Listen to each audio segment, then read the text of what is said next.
By the time the week of endless meetings finally ended, I realized how starved I'd become for something real. My days had blurred into a monotony of client calls, PowerPoint decks, and blinking Zoom links. By Friday, my brain felt like it had been scraped raw. I didn't want to talk about budgets or KPIs anymore. I just wanted a conversation that didn't feel transactional. I wanted to laugh with someone who wasn't secretly counting down the minutes until the next meeting. Then I saw her, Clara Bennett. Her profile photo was disarmingly warm, brown hair caught in sunlight. That kind of easy smile people usually fake, but somehow she didn't. Her bio said, sarcastic, addicted to caffeine. Will out-hike you but probably complain the whole way. It was so casual, so human that I felt something tug at me. I swiped right without thinking. We matched in less than a minute. Our messages started light. Bad coffee jokes, IKEA trauma stories, snarky commentary about the latest overhyped Netflix series. There was something effortless about her. No performative emojis, no try-hard flirting, just connection. I laughed more in that first night of texting than I had all week. Then came the message that made my stomach turn. Hey, I'm staying at the Westwood Hotel nearby. Come up, let's have a drink. My eyes hovered over the screen. Too fast, too forward. My gut whispered, don't. I typed back, thanks, but I'd rather meet somewhere public first. Then, before I could overthink it, I blocked her. That should have been it. An hour later, my phone pinged again. Another account, same name, same photo, don't be shy. Just one drink, I promise. My heart kicked up. I laughed out loud, but it came out shaky. Maybe it was a prank. Someone from work? IT guy with too much free time? Curiosity won out over sense. I made a throwaway account and called her, half to prove it was fake, half to confront whoever it was. The video connected instantly. There she was, Clara, smiling in a hotel lobby, the Westwood lobby. Background perfectly matching the photo she'd sent. She waved. Ethan, didn't think you'd check. Her tone was playful, ordinary, but something about the way she said my name, the confidence, the ease, made my chest go cold. I ended the call. No words, just pure panic. I deleted every account, shut my laptop, and sat in silence for a long time, listening to my own breathing. I told myself it was over, just a weird glitch in the algorithm of loneliness, but the pit in my stomach never really left. 2 months passed. I thought I was safe. I deleted every app, stopped entertaining random texts, changed my coffee spot, changed my walks. Life became smaller, tighter, controlled. Then one foggy morning, I stopped at a cafe near my apartment. The smell of espresso, the low hum of chatter. It almost felt normal again until I heard a laugh. A woman at the next table.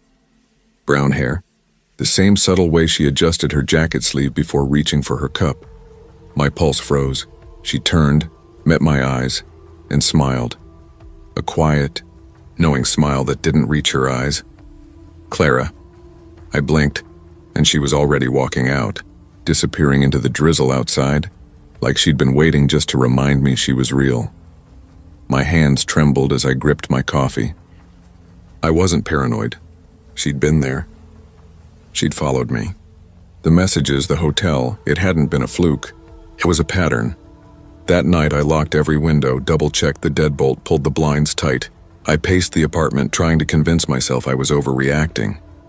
But every sound, the pipes, the creaks, the muffled footsteps in the hall, made my heart race. I told myself maybe it was all coincidence. That maybe I'd projected meaning onto nothing, but I knew. Deep down I knew some people don't stop. Some people fixate. And when I finally re-downloaded a dating app weeks later, I made rules. Hard ones. No spontaneous meetups. No personal details. No exceptions, because once someone like Clara finds you, you never really go back to normal. Verification. Video calls. Background checks. Nothing casual, nothing impulsive. Trust but verify. I'd learned that the hard way. Weeks went by, and for the first time in months, my life started resembling something normal again. I went to work, stopped checking over my shoulder, even laughed more easily. The memory of Clara began to fade, softening into something that felt almost distant. Then, on a Thursday evening, I stepped out of my apartment and froze. Across the street, under a dark umbrella, a woman was walking, head tilted slightly down, matching my pace almost perfectly. She wore the same beige coat, the same slow, deliberate gait I'd seen before. Clara. My pulse spiked, a rush of adrenaline cutting through the chill air. I turned quickly, ducking into a narrow side street between two buildings. My footsteps echoed too loudly against the wet pavement. I changed direction twice, quickened my pace, tried to convince myself it was nothing. It's just coincidence. It has to be coincidence, but my gut didn't believe me. When I reached my apartment, I locked the door once, twice, then a third time, and sat in the dark. The city hummed outside. A car passed. The refrigerator buzzed softly. All ordinary sounds, yet every one of them felt off, wrong somehow. Because behind them was that lingering image of her silhouette in the rain. The next morning, I sat on my couch with my phone in my hand, debating calling the police. What would I even say? A woman I met online keeps showing up near me. It sounded paranoid, delusional even. They'd tell me to change my routine, to avoid contact, to be cautious, but I'd already done that. I'd already built my life around avoidance. And still, she found ways to appear. That realization gutted me, because it meant I wasn't overreacting. It meant I was being hunted. It also taught me something valuable, something ugly but true. Some people's charm is a disguise for obsession. Some smiles are sharpened to hide intent. And the world doesn't hand you warnings neatly wrapped. You only recognize danger when it brushes too close to your skin. Months passed. I moved. Different neighborhood, different skyline outside my window.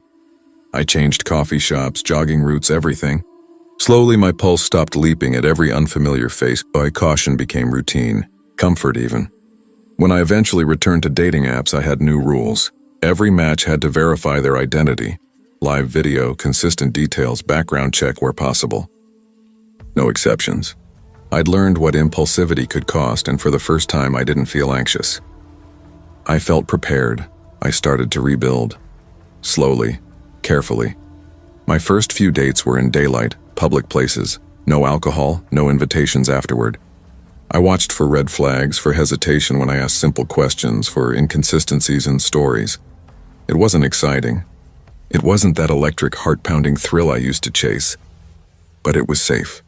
And sometimes safety is the truest form of peace. Over time, I learned to trust again. Not in other people, but in myself. In my instincts. My caution wasn't cynicism. It was respect for my own boundaries. Because some people never stop. Some obsessions don't die with distance. The only way to survive is vigilance, preparedness, the willingness to protect your own peace above anyone else's expectations. Now, when I sit in a quiet cafe, hands wrapped around a cup of coffee, I sometimes catch my reflection in the window and think about that night. The umbrella, the drizzle, the fear that pressed against my ribs like a hand. I remind myself I made it out. I remind myself I learned charm can deceive. Persistence can be predatory. The world is full of people whose intentions blur beneath polite smiles. So I test reality before I invest hope. I value honesty more than chemistry. I protect my space, guard my peace, and never let excitement silence my instincts, because sometimes self-preservation isn't fear, it's strength. And survival, I've learned, is its own kind of love.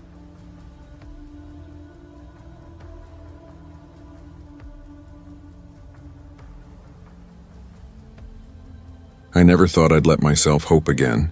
Not after the years of heartbreak. The endless parade of half-hearted men and hollow promises. The nights I'd scroll through dating apps until my thumb ached, convincing myself that maybe, just maybe, one of them might actually mean what they said. But morning always came, and I'd wake up realizing I'd poured my heart into someone who wouldn't have noticed if I vanished.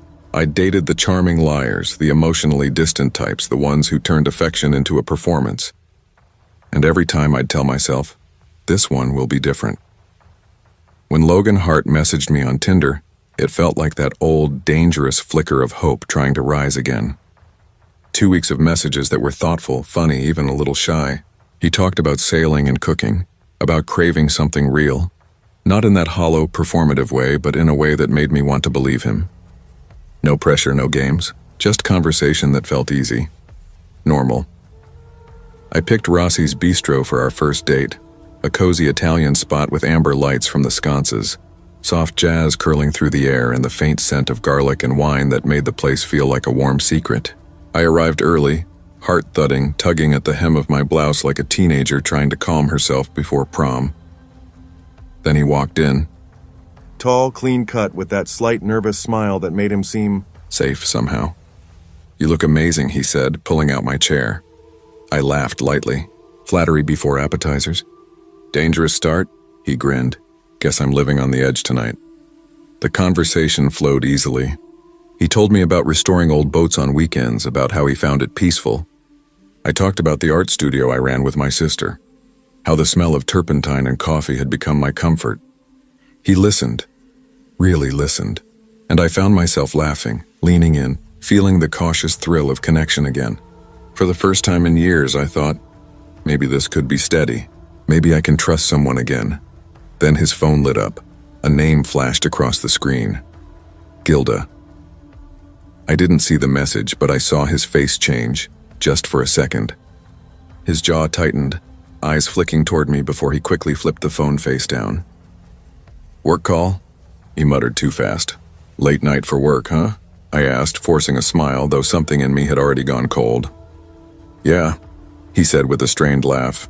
"My business partner's dramatic." He tried to recover, but I could see the tension in his shoulders, the way his fingers kept drumming against the table, his eyes darting occasionally toward the door. I told myself I was overthinking it. Trauma had made me suspicious, and I was trying not to let it ruin this. But as dessert arrived, a perfect tiramisu, sweet and soft, I couldn't ignore the unease crawling through me. Something was off. Then the door opened. The woman who stepped in didn't hesitate. Her eyes swept the room like a heat-seeking missile until they locked on him. My pulse spiked. "Logan," she said, her voice steady but trembling underneath. "So this is your client dinner?" He froze. The blood drained from his face. I sat there half smiling like a fool caught mid-breath. "Gilda not here," he said under his breath, standing abruptly. "Not here?" She snapped, voice cracking. "You promised me this was over." The words hit like glass breaking inside me. I didn't need her to explain. The truth was right there, sharp and humiliating. My throat closed. "You're married," I whispered, though it wasn't really a question. He opened his mouth.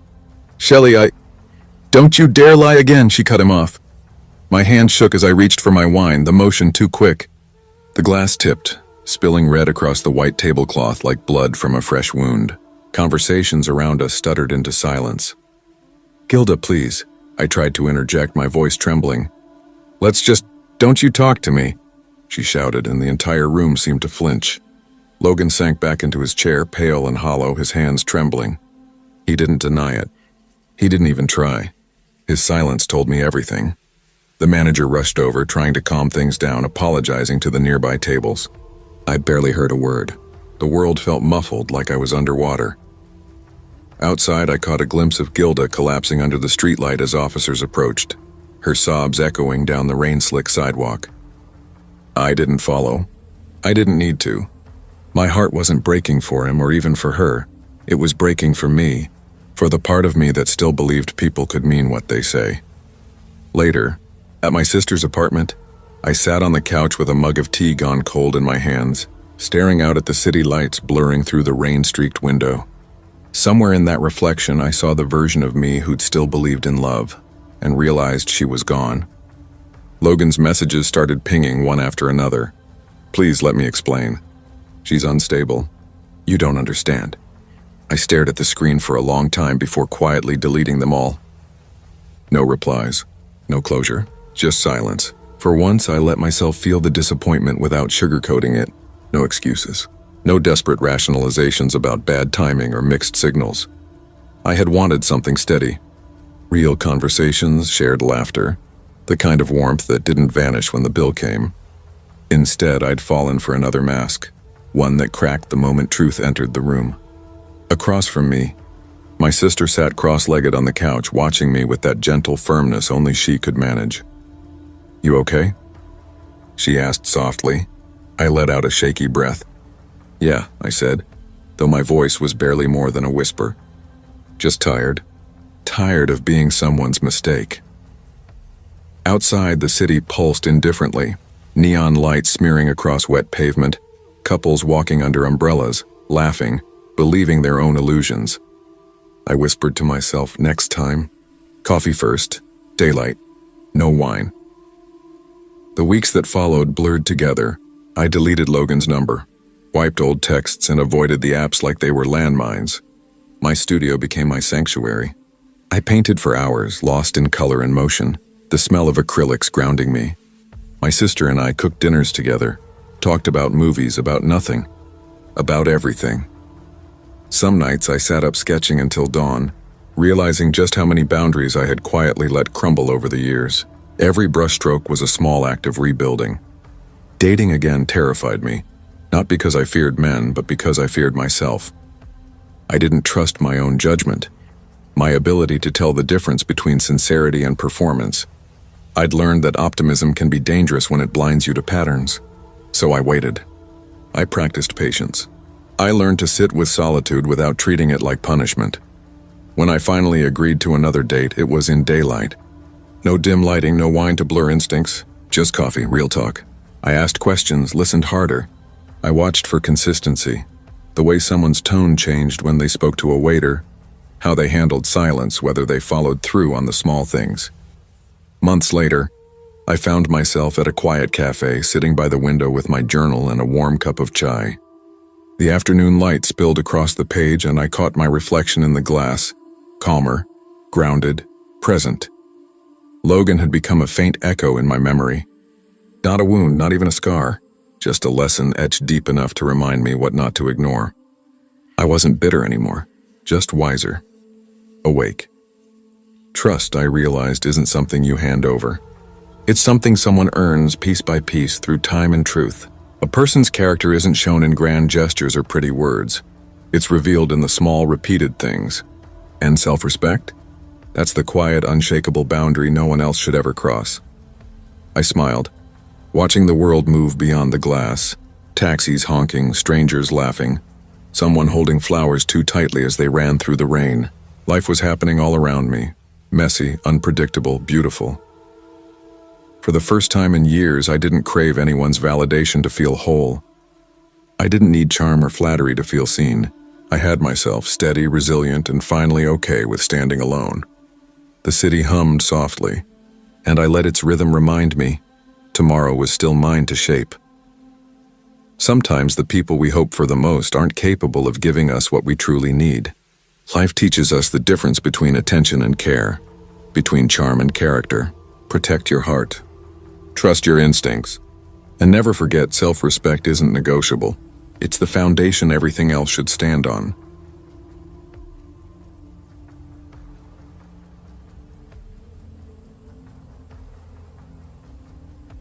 I used to think dating apps were like modern confession booths.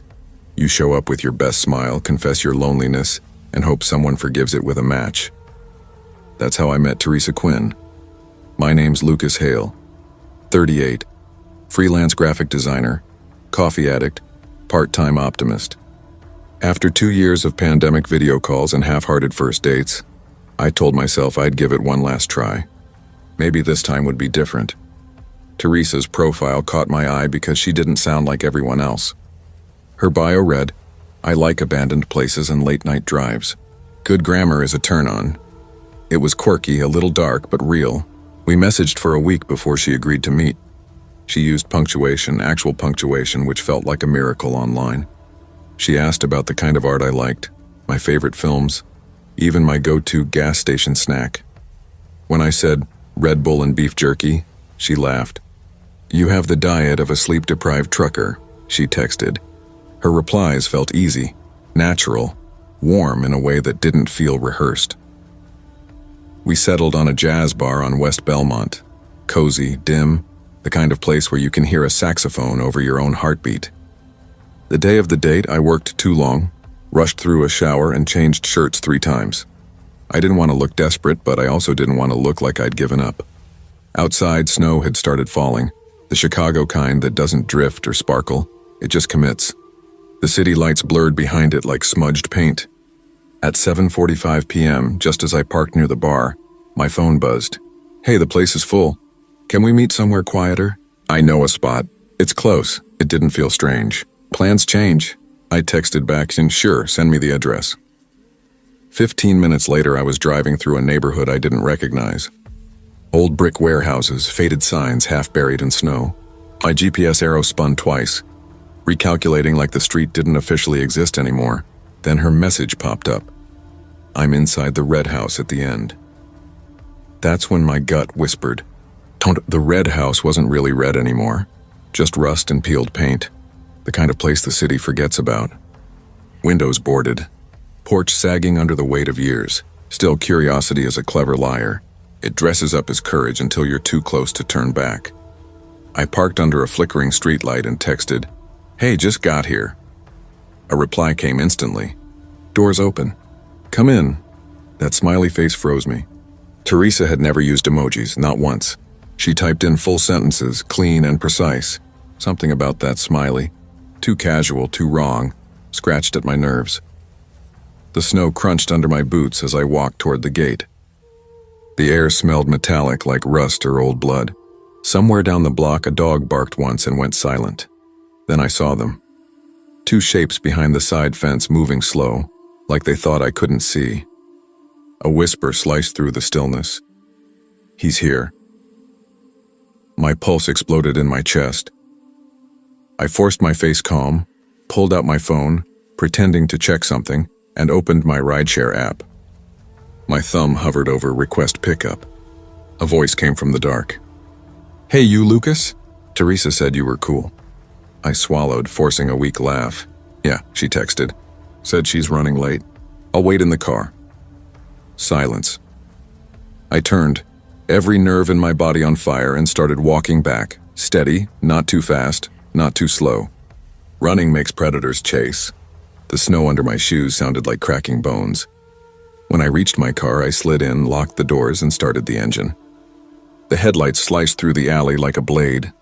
The figure stepped back, melting into the shadows. I didn't breathe until I'd driven 3 blocks away. I pulled under the harsh white light of a gas station canopy and just sat there, gripping the wheel until the shaking in my hands eased. My phone glowed faintly in the dark. I opened Bumble. Our chat was still there, or I thought it was. The last message, the one with the smiley face, was gone. Deleted. Her profile picture too, the one with sunlight in her hair and that smirk that looked like a secret. Vanished. I stared at the empty chat bubble, my chest aching like I'd been punched straight through. At first I told myself maybe she'd unmatched me, embarrassed, second-guessing, maybe she just got cold feet. But the logical part of me knew better. Someone else had been behind that profile, someone who knew how to sound like her. I drove straight to the nearest police station, heart still hammering like I hadn't truly escaped yet. The officer on duty, a woman in her 50s with tired eyes and a styrofoam cup of coffee, listened as I told her everything. When I finished, she sighed, the kind of weary exhale that says she's heard it before. "You did the right thing turning back," she said. "We've had a few like that lately. Fake profiles luring people to isolated spots. It's organized." "Organized?" I asked. She nodded slowly. "We think small groups. Sometimes robberies, sometimes worse. People trust a pretty face on an app. You'd be surprised how many don't make it here to tell us." Her words followed me long after I left. Back at my hotel, I sat on the edge of the bed, still wearing the half-buttoned shirt I'd picked so carefully hours earlier. The fabric smelled faintly of cologne and nerves. I looked at my reflection in the dark TV screen, the blurred outline of a man who'd almost walked into a trap with open arms. All that effort, all that hope for a maybe. I poured myself a plastic cup of whiskey from the minibar and stared at the snow outside. It drifted sideways, slicing through orange streetlight like the whole city was burning quietly under the storm. Somewhere between the second and third sip, I opened Bumble again. I scrolled through old messages, tiny ghosts of connection, jokes, plans, little confessions. Digital echoes of people who might not have even existed. I could almost hear Teresa's laugh, the one she'd typed but never spoken. I closed the app and tossed the phone onto the nightstand. In the morning, I stuck a note to the bathroom mirror with a hotel pen and a yellow sticky pad. It said, "Meet people, not profiles." It felt too simple, almost cliché, but maybe truth always sounds that way when it's too late. I left Chicago at dawn, heading south on I-55 with a burnt-tasting coffee and late-night radio static for company. The snow turned to sleet, then rain, then nothing at all. At a rest stop outside Bloomington, I sat in the car, thinking about how close I'd come to being another headline. Dating apps felt different now, like walking through a hall of mirrors. each reflection promising something real, but offering only another version of loneliness. Back home in Springfield, I told a few friends what had happened. Most said the same thing. You were lucky. I nodded, but it didn't feel like luck. It felt like instinct, finally earning its paycheck. A week later, I got an email from Bumble's safety team confirming the profile had been linked to multiple scams. They thanked me for reporting it. That night, I stood outside as the last of the snow melted into cold rain. The world looked small, shrunk down to screens and pixels, to typed words and half-truths. We chase connection, but sometimes the chase blinds us to danger. We forget that behind the glow of a screen, a person can be anyone, or no one at all. I still believe in love, I think. But now, I'd rather meet someone reaching for the same carton of milk at the grocery store than inside a chat bubble that can vanish in an instant. Because the red house at the end wasn't just a trap. It was a warning. Not every door you're invited to walk through deserves to be opened. In a world built on profiles and pixels, safety has to come before curiosity. Charm can be coded and danger can wear a friendly smile. Trust your instincts. They're the only part of you the internet can't impersonate. Meet people, not profiles.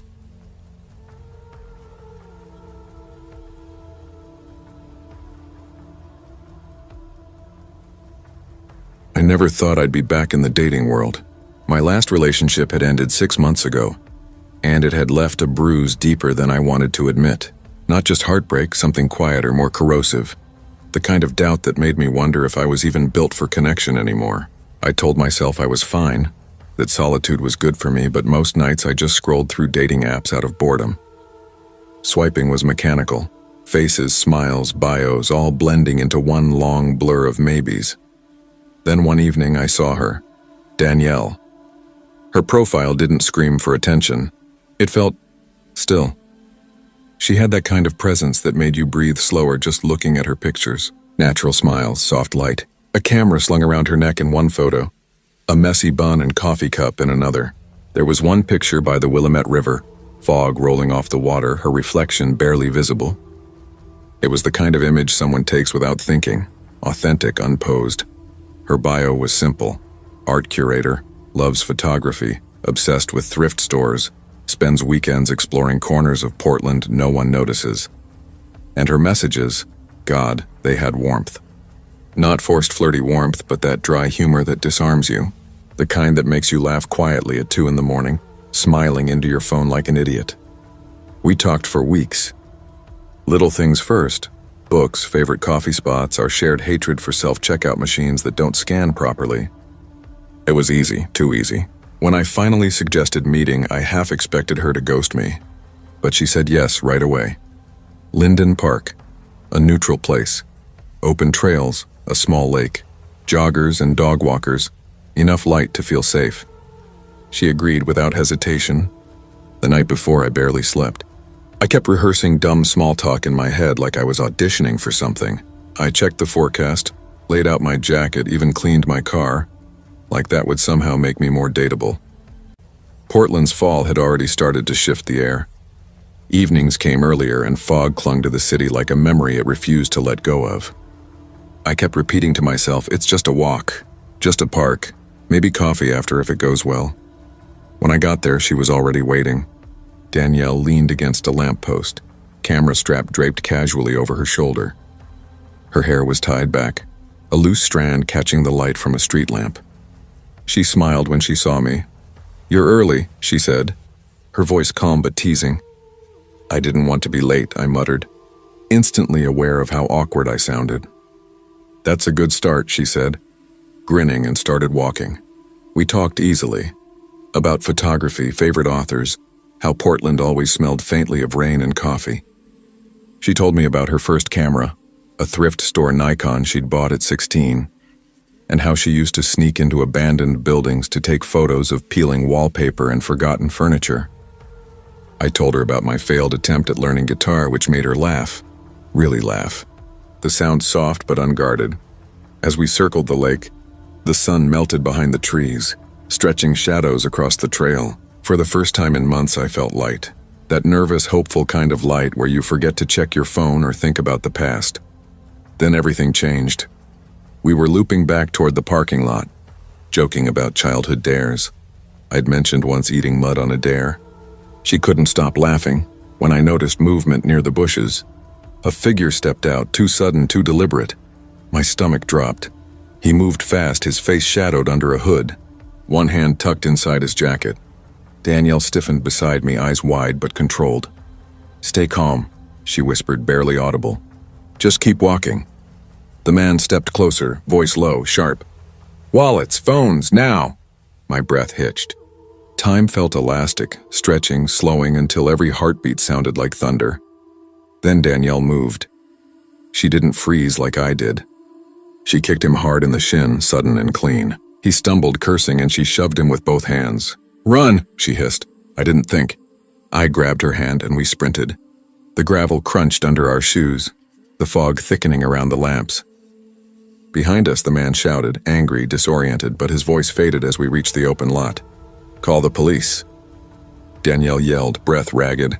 My hands shook so violently I almost dropped my phone. When the dispatcher's calm voice answered, it didn't even sound real. 911, what's your emergency? I stammered something about a man in the park, a robbery, a weapon maybe. I wasn't sure. Danielle leaned close, trying to catch her breath, eyes darting around as if expecting him to reappear. By the time police arrived, the man was gone. Just fog, lamplight, and our uneven breathing. We sat in my car afterward, the adrenaline still pulsing through our bodies.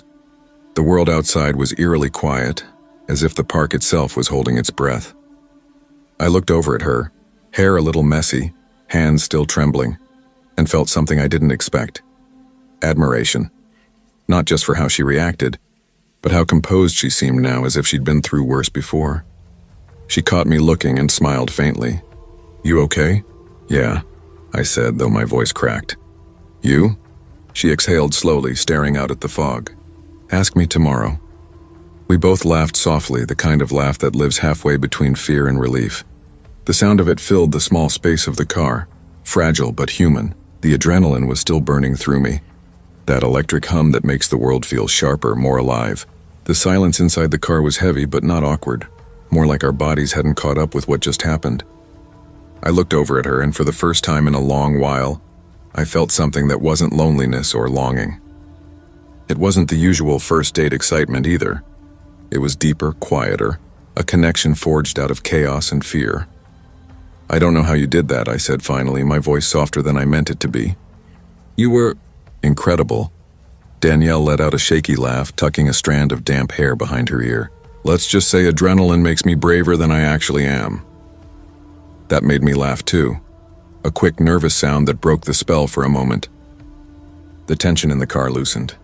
Outside, the city lights blurred in the fog, and the park, our crime scene, our battlefield, looked ordinary again.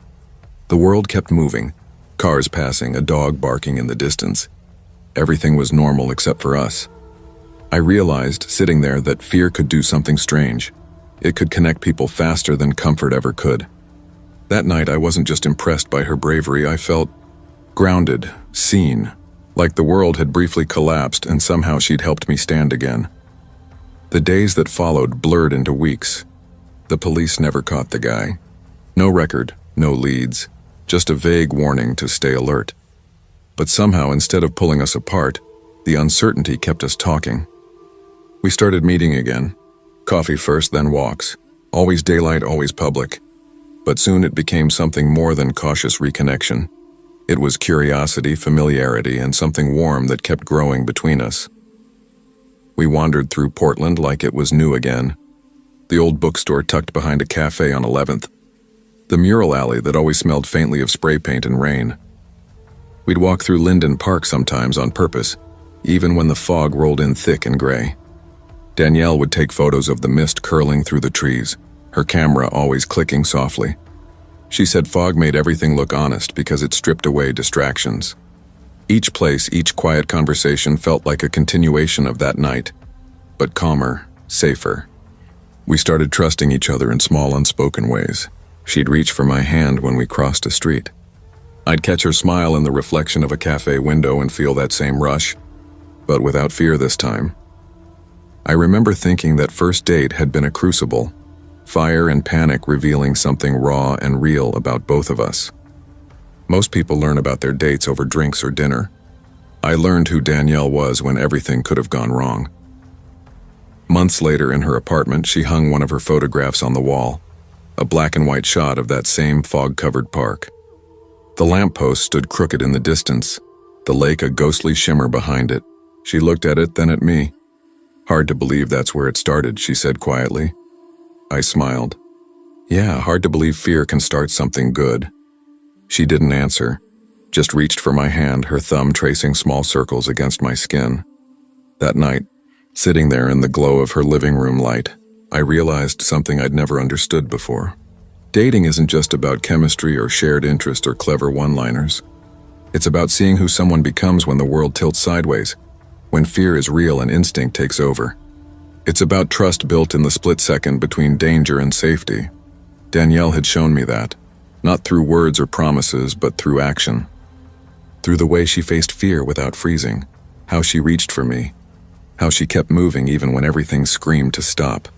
We grew closer after that, not in a movie montage kind of way, but in small, steady steps. Mornings spent sharing silence, nights filled with soft laughter and the clatter of dishes. The memory of that foggy park stayed with us, not as trauma, but as a strange kind of origin story. It reminded me that fear doesn't just test people, it reveals them. And sometimes, if you're lucky, surviving it together forges something unbreakable, something that doesn't fade when the adrenaline does.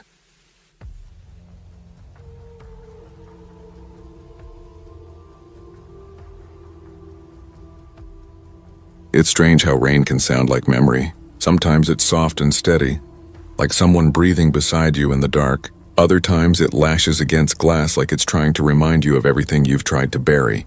The night I met Caleb, Bristol was drowning in it. That kind of relentless November rain that makes the air feel heavy, metallic. I remember thinking it would ruin my hair, that I'd look nervous before I even got there. I didn't realize until later it wasn't just weather. It was a warning.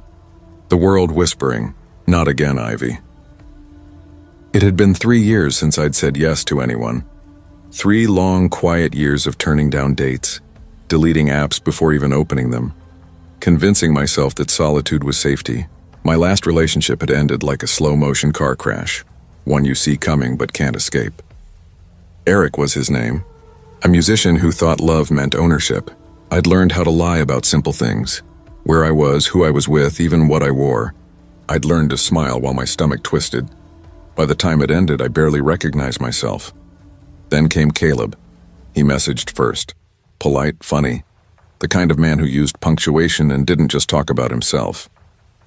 He said he taught English at a nearby school, that he loved poetry, that he was tired of shallow people. I wanted to believe him. Maybe I needed to. So when he asked me to meet for coffee on Gloucester Road, I said yes. The cafe was half empty that night, smelling of espresso, wet coats, and something sweet baking in the back. He was already there when I arrived. Dark hair, a little messy, a paperback open beside his cup. He stood as soon as he saw me, smiling like he'd been waiting all day. "Ivy," he said, and I nodded.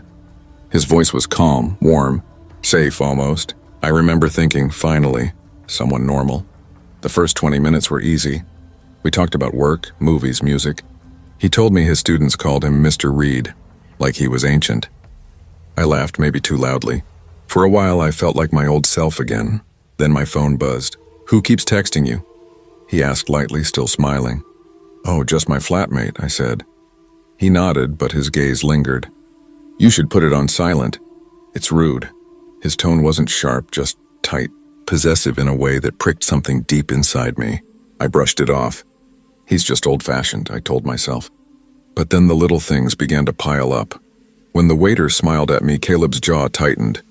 When I mentioned my sister, he asked if she lived with me or just popped in whenever. His questions weren't curiosity, they were surveillance. By dessert, my stomach was a knot of déjà vu. I excused myself to the restroom, typed a quick text to my sister, "Call me in 5. Emergency."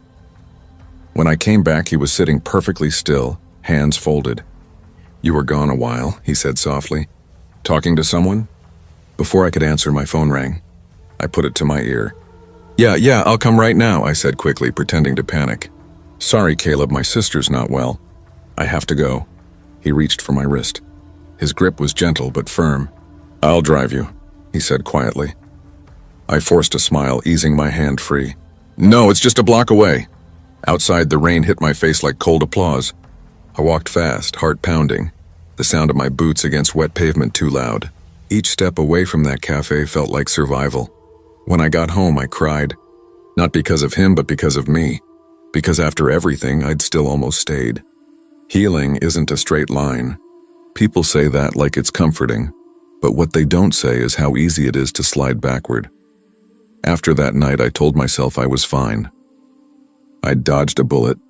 I'd proven I could recognize the signs, but underneath something old began to stir, that whisper that said, "You attract the wrong kind of men."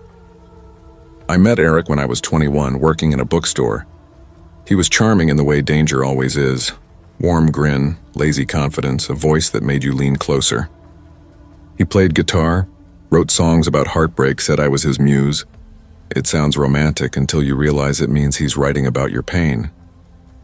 At first, he was sweet. He'd wait outside my work, walk me home, bring me coffee. Then came the questions. "Where are you going? Who are you meeting?" Concern disguised as care. "I just worry about you," he'd say, and I'd believe him. Then my friends stopped calling. My world shrank until it fit neatly inside his approval. When I finally left, he showed up at my door 2 nights later, crying, apologizing, saying he couldn't live without me. The police had to tell him to stop. That was 3 years ago. But when Caleb said, "You should put it on silent," my body remembered before my mind did. The tone, controlled, polite, edged. It unlocked something old. After that, I started seeing signs everywhere. A car slowing when I walked home, a shadow hovering near the gate to my flat, a message request from an unknown number with no profile photo. I told myself I was being paranoid, but deep down that quiet, sharp instinct whispered, "Someone's watching again." One evening, scrolling half distracted, I saw his name on a local Reddit thread. Anyone else get bad vibes from this guy? Met him at a cafe, wouldn't stop asking where I lived. My stomach dropped. I wasn't the only one. That night I deleted every dating app, blocked unknown numbers, and lay awake listening to the rain battering the windows. Every sound made me flinch. I kept replaying that moment. His calm expression, his hand closing around my wrist, that half smile like he already knew I'd try to leave. Healing isn't a straight line. Sometimes it's a circle. You end up right where you started, praying this time you'll break it. By December, Bristol's cold had settled in deep. I wrapped myself in scarves and silence, avoided the cafe street, ignored every number I didn't recognize. My sister Hannah started coming over more, sensing the weight I wasn't saying out loud. "You can't live scared forever," she said one night, handing me a steaming mug of tea. "I'm not scared," I lied. "Just being careful." She smiled gently. "You deserve normal, Ivy. Normal." The word felt foreign. What did normal even mean anymore? One evening, walking home from work, I caught sight of a man across the street. Tall, dark coat, umbrella tilted low. My stomach clenched. He wasn't looking at me exactly, but it felt like he was waiting. I walked faster, heartbeat syncing with the rhythm of the rain. When I turned onto my street and glanced back, he was gone. Inside my flat, the quiet was suffocating. I checked every lock, every window. My reflection in the glass looked pale and shrunken, like someone halfway erased. I thought about calling Hannah, but I didn't want to sound crazy. I turned on the TV for background noise and sat staring at nothing. That night I dreamed of the cafe. Caleb sitting alone, eyes fixed on me even when I wasn't there. By January, I was bone-tired. Every creak of the floorboards made me tense. I kept telling myself I was safe. That Caleb was just another bad choice, not a curse. But one evening coming home, I froze. A white envelope was taped to my door. No name, no stamp. Inside was a single photo, me at the cafe window that night looking out at the rain. My hand shook. I reported it to the police. They took notes, nodded, said they'd keep an eye out, but I saw it in their faces. They thought I was overreacting, just another anxious woman with a story that sounded off. For days, nothing. Then one morning, his profile photo appeared again. Not on the app, but under People You May Know on Facebook. I hadn't told him my last name. My throat went dry. I deleted my account instantly. It felt like drowning in déjà vu. Every man's kindness started to look like danger. Every passing glance, surveillance. Hannah finally convinced me to see a therapist. You can't let one man define your safety, she said. But she didn't understand. It wasn't one man. It was the pattern. The way charm could hide control. The way danger could wear kindness like a mask. By spring, the rain finally eased. I'd moved, new flat, new locks, new number. Slowly, the noise in my head dimmed. I started painting again. Small canvases of gray skies, narrow streets, doorways half hidden by rain. My life was still fragile, but at least it was mine. One evening, standing by the new window, I watched the rain streak down the glass. For a second, I thought I saw a reflection behind me, a familiar outline, but when I turned, it was only me. It hit me then.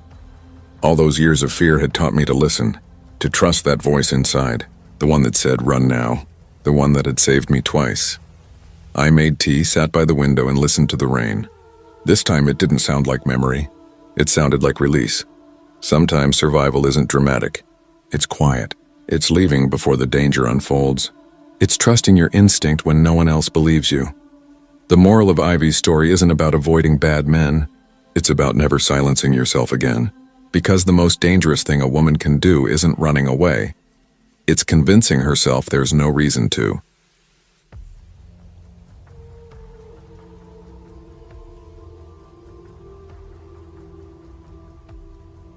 I've been traveling for work for almost a decade, but March of 2021 felt different. The pandemic had slowed everything down. Airports half empty, streets hollow, hotel lobbies echoing like mausoleums. My name's Ryan Pierce. I'm 38, a business consultant, divorced for 3 years and awful at cooking anything that doesn't come in a paper bag. That month, my company sent me to Seattle to help a small logistics startup recover after the lockdown slump. The job was fine. The people were fine. But every night when I came back to my room 407 at the Silverline Suites, the silence pressed in. That heavy humming kind that lives behind your ears until it becomes unbearable. My life had turned into a chain of identical rooms, faint detergent smell, scratchy carpet, a desk that always wobbled. I ate alone, worked alone, and scrolled through headlines that made the world feel like a movie I wasn't part of.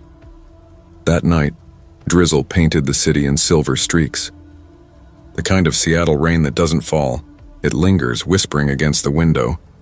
I sat there watching the light ripple over the wet asphalt and told myself I wasn't lonely. But loneliness disguises itself as calm until you look straight at it.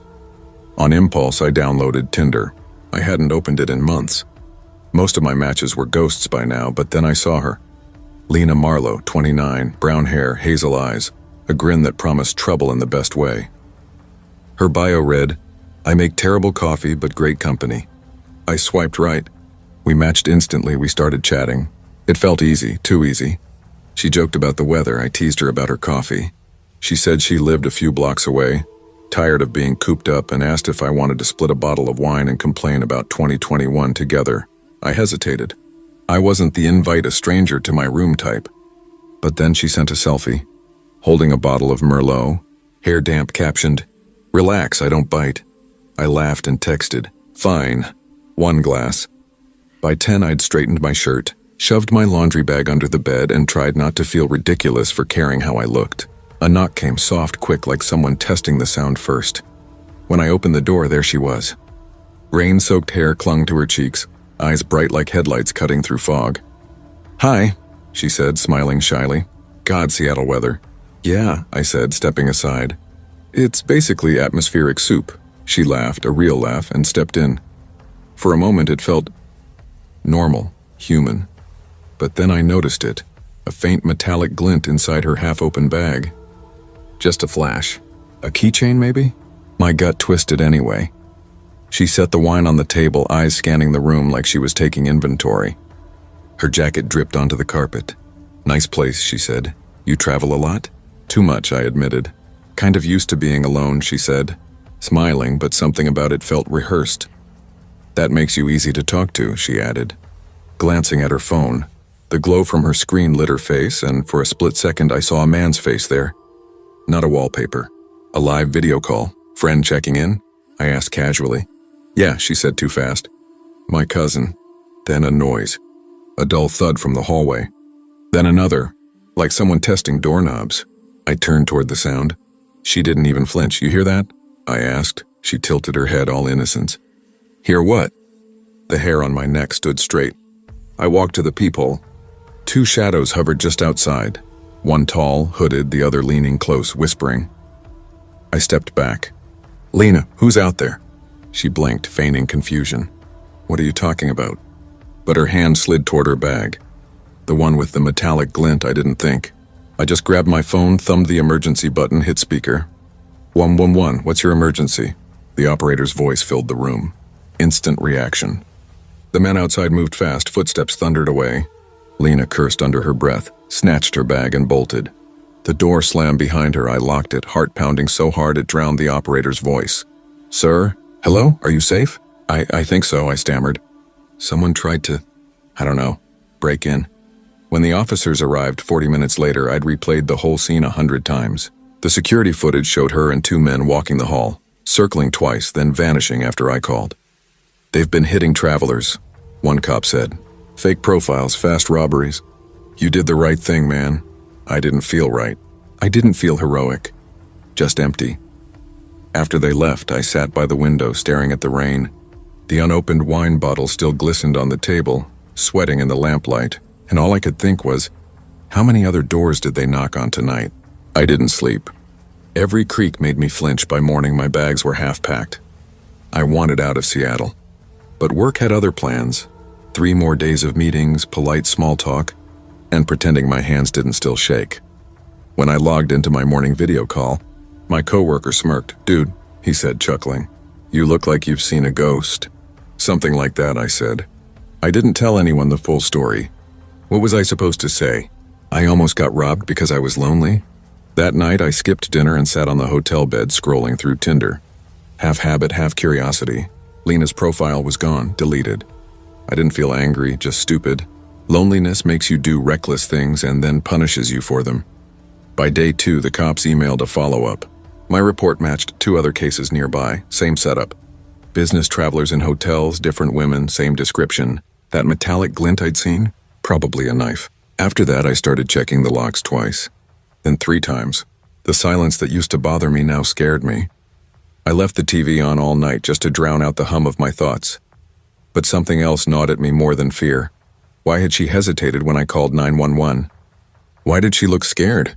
Not of me, but of the men outside. That thought lingered like a whisper I couldn't unhear. On my last night in Seattle, the rain finally stopped. The air smelled sharp and metallic like wet pavement and electricity. I walked downtown past coffee shops and neon-lit diners, letting the city noise scrub away the memory of that hallway. Then I saw her, Lena, standing under a streetlight across the intersection. Not the same woman from the app. Her jacket torn, hair matted, face pale and hollow. She looked hunted. For a second, I thought I was hallucinating, but when she saw me, her eyes widened. Ryan, she called softly, like she wasn't sure I was real. Every instinct screamed walk away, but curiosity beat caution. I crossed the street. What are you doing here? I asked. The cops are looking for you. She shook her head. I didn't know what they were planning, I swear. They said it would just be a distraction, a quick grab.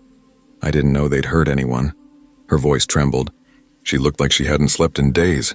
Why tell me this? I asked. Because you didn't deserve it, she said. You were nice. Her voice cracked on the last word. Before I could respond, a black sedan turned the corner. Lena's head whipped around. Her face drained of color. They found me, she whispered. Who? The guys from that night. The car slowed, headlights gliding over us. My chest tightened. Come on, I said, grabbing her arm. We ran, ducking into an alley, splashing through puddles, breath fogging in the cold air. The sound of tires squealed faintly behind us. We burst out near a lit storefront, my lungs burning. I called 911 again, hands shaking so badly I almost dropped the phone. This time I didn't hesitate. By the time the police arrived, the car was gone. Lena was crying, mumbling about wanting protection, a deal, anything. That was the last time I saw her. The next morning, detectives told me she'd agreed to testify. The men had been running scams from Portland to Vancouver. She was part of it, but not by choice. I flew home that night. It's been 2 years since then. I still travel for work, still live out of the same suitcase, still check into anonymous rooms that all smell faintly of bleach and carpet glue. But I've changed. I double lock doors. I pay attention. Who's in the lobby? Who lingers too long near my floor? Sometimes when it rains, I think of Lena. Not the girl from the app or the one holding the wine bottle, but the version under that streetlight trembling, trying to undo something too big for her to fix. I never asked what happened after the trial. Maybe she disappeared again. Maybe she started over. As for me, I deleted every dating app. Not out of bitterness, out of clarity. That night taught me something about people, about loneliness, about trust. Loneliness can make you open doors you'd normally keep locked. But sometimes what walks through isn't company. It's danger wearing a friendly face. Loneliness isn't an invitation. It's a warning. When we let isolation steer our choices, we stop recognizing red flags for what they are. Connection matters, but not at the cost of safety or sense. Trust should be earned slowly, not swiped into existence. In the end, I've learned this much. Better to sit alone in peace than share the room with danger disguised as comfort.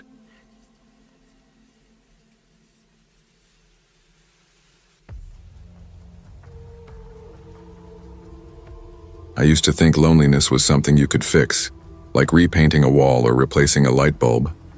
That once I transitioned, once I finally started living as myself, everything else would fall neatly into place. Friends. Maybe love. Maybe even peace.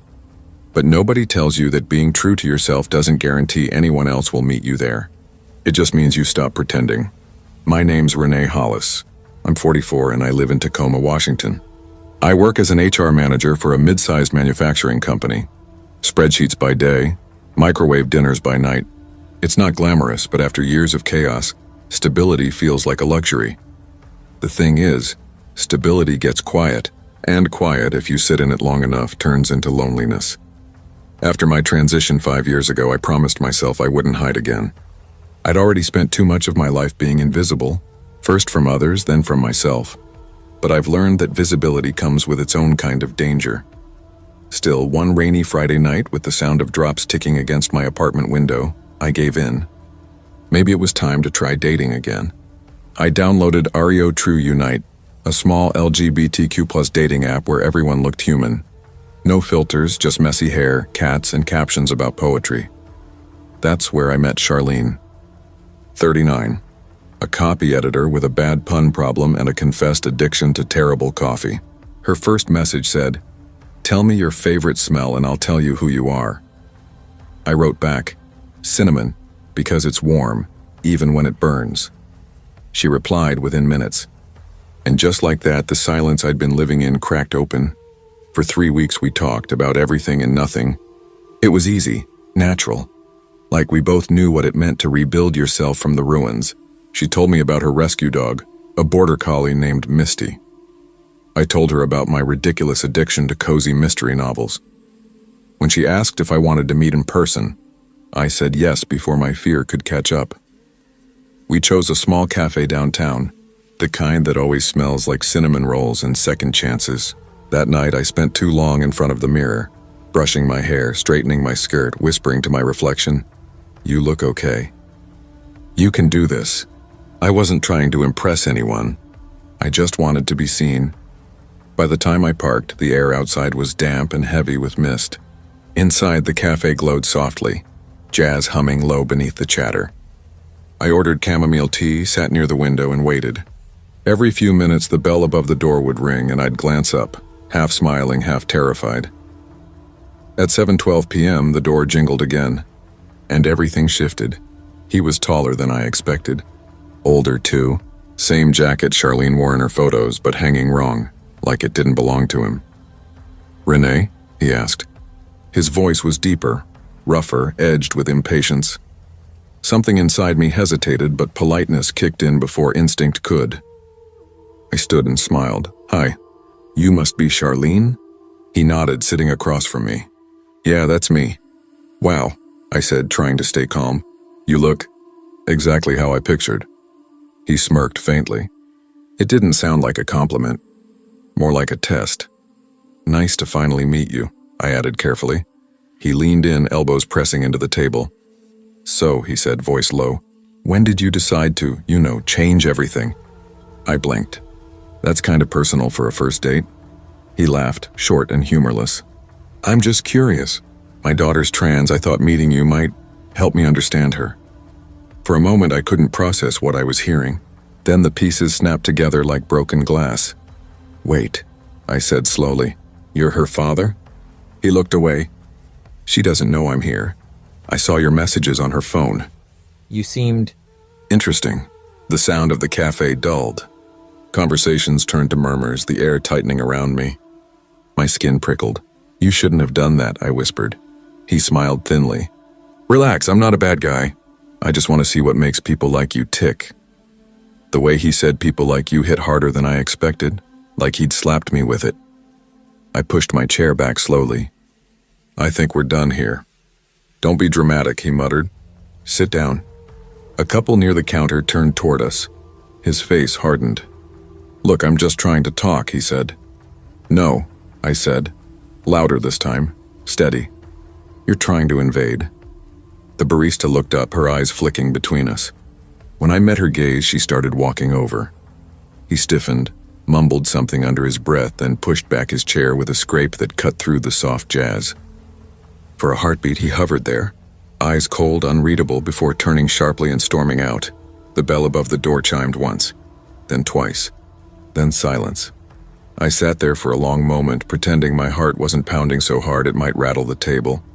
My hands trembled around the teacup, and I forced them flat against my lap. The barista, a young woman with short purple hair, approached quietly. Hey, she said, voice low and careful. Are you okay? I will be, I managed. My throat was dry, my voice barely a whisper. Do you want me to call someone? She asked. I shook my head. No, just could you walk me to my car? She didn't hesitate. Of course. We stepped out together into the drizzle. The rain had started again, light but clinging, the kind that settled on your skin like static. The street lamps glowed through the mist, soft halos in the dark. At my car, I fumbled for my keys, still shaking. Thank you, I said quietly. You didn't have to... She interrupted with a small, kind smile. Everyone deserves to feel safe leaving a cafe. Her kindness almost broke me. When I finally got inside my car, I just sat there. The door shut and the sound of rain filled the silence. The adrenaline hit all at once. My hands shook against the steering wheel, my breath coming too fast. For 10 whole minutes, I did nothing but breathe. That night, I wrote in my journal, people can wear kindness like a costume. The trick is to see the zipper before they get too close. The next morning, I deleted the app, not out of fear, but out of clarity. Still, for days, I couldn't shake his image. The way he sat there, using his daughter's name like a key to unlock my trust. The thought of it made my stomach twist. 3 days later, I got an email. Subject, I'm so sorry. It was from Charlene. She'd found out what her father had done. Her message was raw, unpolished. He's been struggling since I came out. I didn't know he'd go that far. I'm horrified. Please don't think I was part of it. I stared at the screen for a long time, heart heavy, then typed back slowly. Thank you for saying that. I'm not angry at you. I'm just sad it happened. You deserve better than to have your father weaponize your identity. A few minutes later, she replied, You too. You didn't deserve that either. After that, we didn't talk again. But something shifted inside me. Not bitterness, just understanding. The world isn't divided between good and evil. It's divided between people who listen and people who refuse to. And sometimes the bravest thing you can do is simply refuse to sit quietly when someone crosses the line. It's been a year since that night. I still go to the same cafe, different corner, different mug, same cinnamon smell. Sometimes I bring my journal. Sometimes just a book. I make a point of smiling at the barista who walked me out that night. Her name's Jenna. We talk about podcasts, recipes, the weather, the rain, no apps this time, no glowing faces on screens. Just real voices, real eyes. I've learned something about fear. It doesn't vanish when you confront it. It just learns to sit quietly in the passenger seat while you keep driving. When I think back to that man, I don't feel anger anymore. I feel pity, because he came to that cafe believing I was the one pretending, and left without realizing he was the one wearing the mask. I don't hide anymore. And if being visible means facing moments like that again, so be it. I'd rather be seen and stand my ground than shrink into the shadows just to make someone else comfortable. Some nights, when the cafe windows fog and the rain blurs the city lights, I catch my reflection in the glass. Tired, maybe, but whole. And that's enough. True courage isn't just surviving danger. It's knowing when to walk away from it. People can disguise cruelty as curiosity, control as concern. But your safety, your dignity, isn't up for debate. Kindness deserves discernment. Not everyone who smiles means well. And no matter how lonely the world makes you feel, never trade your peace for someone else's misunderstanding of who you are.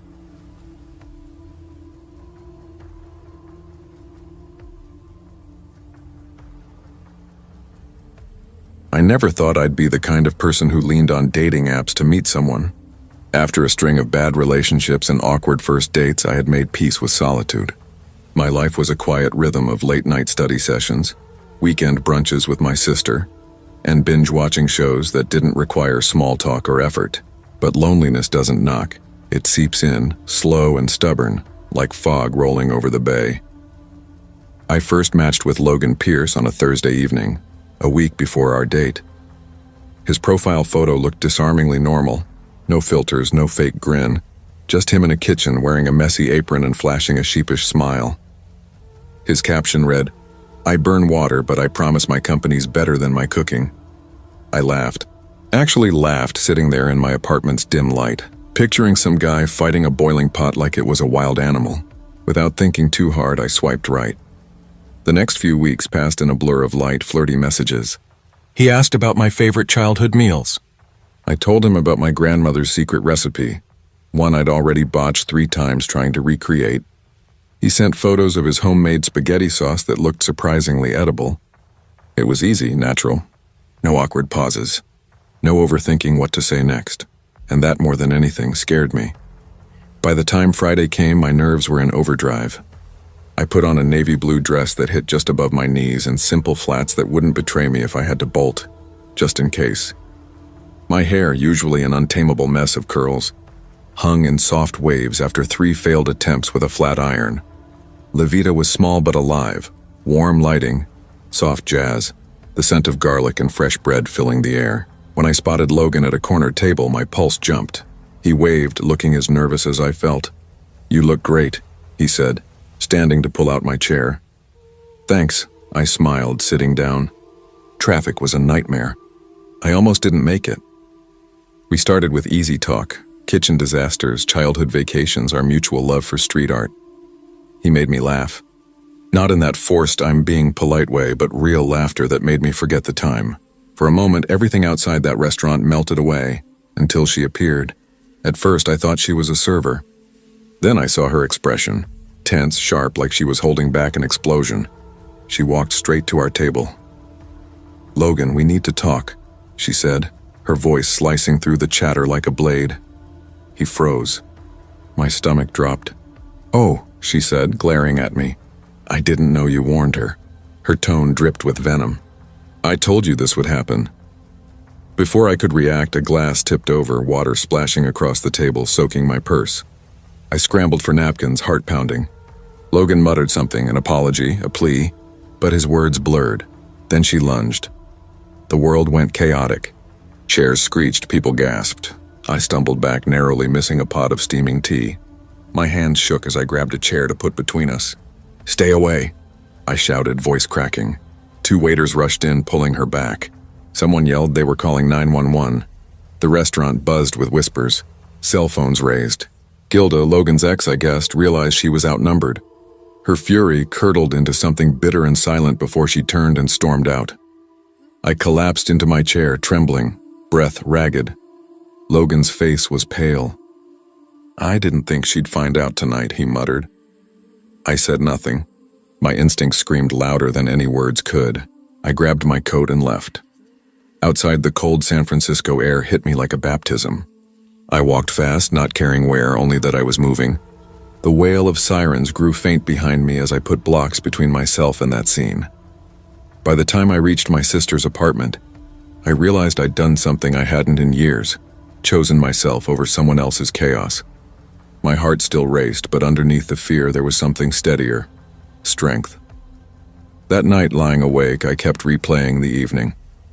The laughter, the chaos, the look in Gilda's eyes, hurt wrapped in fury. I thought about how easily charm could hide a lie, how quickly safety could turn into survival. I whispered to myself, next time I pick the place. And I picked the company. The days that followed were a blur. I deleted my dating apps, ignored Logan's messages, not out of anger but self-preservation. Each ping from my phone sent a tremor through me, a flashback to that overturned table, that voice. On Sunday, my sister Maya flopped onto the couch beside me, steaming coffee in hand. "You look like you've been through a tornado," she said, half laughing. I gave a small, tired smile. "Kind of have." I told her everything, the date, the confrontation, how I'd just walked out. Her expression softened, brows knitting with concern. "Shelley, you've got to be careful," she said gently. "People can be charming, but charm doesn't erase lies. You did the right thing leaving." I nodded, the weight of her words settling over me like a blanket. Maybe this was what healing looked like. Messy, confusing, but necessary. And maybe for now, being alone was safer than pretending not to see the danger behind someone's smile. The incident left a small, splintered crack in my trust, one that seemed to widen every time someone new smiled too easily or asked too many personal questions. Every compliment felt rehearsed, every gesture rehearsed. I had always thought of myself as cautious, the kind of woman who read the room before speaking, who noticed small inconsistencies. But this had felt like a violation, a confirmation that my intuition, that small whispering voice I'd often ignored, had been right all along. Weeks passed in a fog of routine. I buried myself in work, old hobbies, anything that kept my hands and mind busy. Yet, no matter how much I tried to move on, Logan's messages kept slipping through. They were apologetic, desperate, filled with promises that meant nothing now. I never meant for it to happen that way. "Please let me explain." I'd read one line, then delete the whole message. Sometimes I hovered over the screen, wondering if closure was worth the risk of reopening everything I'd tried so hard to seal shut. But it wasn't just Logan anymore. The whole idea of trust had fractured. Friends noticed my quietness at gatherings, the way I kept my phone face down, the subtle recoil when someone stood too close. One evening, my coworker Jenna nudged me during a team dinner. "You're avoiding someone, aren't you?" she asked, voice casual but curious. I hesitated, toying with the edge of my napkin. "I had a bad experience," I admitted. She nodded knowingly. "Dating's tricky. You're allowed to take your time, you know." Her words sank deeper than she probably realized. It wasn't just physical safety I'd been guarding, it was emotional survival. Protecting that fragile sense of safety inside me felt like an act of defiance. That night I opened my journal and poured everything out. The fear, the anger, the guilt that I'd somehow missed the red flags, the relief that I'd escaped before things got worse. Hours passed before I realized my hand ached from writing. But for the first time, the chaos in my head had shape, meaning. I didn't need to forgive Logan. I didn't owe him understanding or a second chance. What I owed was to myself, to rebuild my boundaries, my security, my sense of self. The memory of that night at La Vida, once paralyzing, began to shift into something else, a lesson in resilience. Slowly, I started putting myself back into the world, but on my own terms. No more dating apps, no digital façades. I wanted real connections, the kind that grew from shared spaces and quiet, natural moments. So I joined a cooking class, ironically, of all things. Maybe I was reclaiming what that night had stolen from me. The simple joy of food, of creating something warm and safe. The class was small, filled with people of all skill levels. The scent of herbs and butter, the clatter of pans, the laughter when someone burned their sauce, it was oddly healing. There in that kitchen, I found myself again. I laughed easily when someone dropped an entire pot of pasta sauce. My hands, once tense, now moved confidently, chopping and stirring without thought. Trust, I realized, wasn't about believing everyone was safe or assuming everyone was dangerous. It was about learning to listen to my instincts, to navigate carefully but not fearfully. One evening, after class, a fellow student named Max offered to walk me home. His voice was calm, his humor quiet and genuine.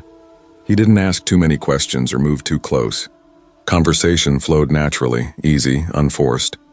When we reached my building, he smiled and said, "See you next week?" and I found myself smiling back. Yeah, see you then. It wasn't attraction that warmed me, it was the feeling of being respected. Months later, I was walking downtown when I saw him, Logan. He was across the street, leaning against a cafe window, phone in hand. My first instinct was panic, a tightening in my chest. But then I looked closer. He seemed smaller somehow, older, tired. I didn't cross the street, didn't hide either. I just kept walking, steady and calm. For the first time, the sight of him didn't scare me. It didn't define me.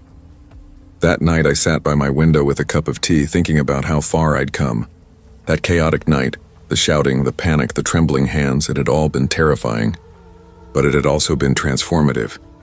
It had forced me to see that I could protect myself, that fear could sharpen clarity rather than destroy it. By spring, I'd moved into my own apartment. My space, my rules. Candles lined the windowsills. Soft music hummed through the air, and the world outside finally felt distant enough to breathe again. I still thought about that night sometimes, not with dread, but with recognition. A scar that no longer hurt but reminded me where I'd been. I'd learned that charm can be a mask, that kindness without consistency means nothing, and that boundaries aren't walls, they're doors you choose when and how to open. As I lit another candle, the flame flickering softly in the dark, I whispered to myself, next time I pick the place, and I pick the company. Because the strongest kind of love isn't found in someone else's arms, it's in the quiet decision to choose yourself first. Life will always offer charm and allure that hide danger, but trusting your instincts, setting boundaries, and refusing to compromise your safety, those aren't signs of fear. They're proof of strength. Survival isn't just running from harm, it's recognizing it before it reaches your door. And for the first time in a long while, I felt safe. Not because the world had changed, but because I finally had.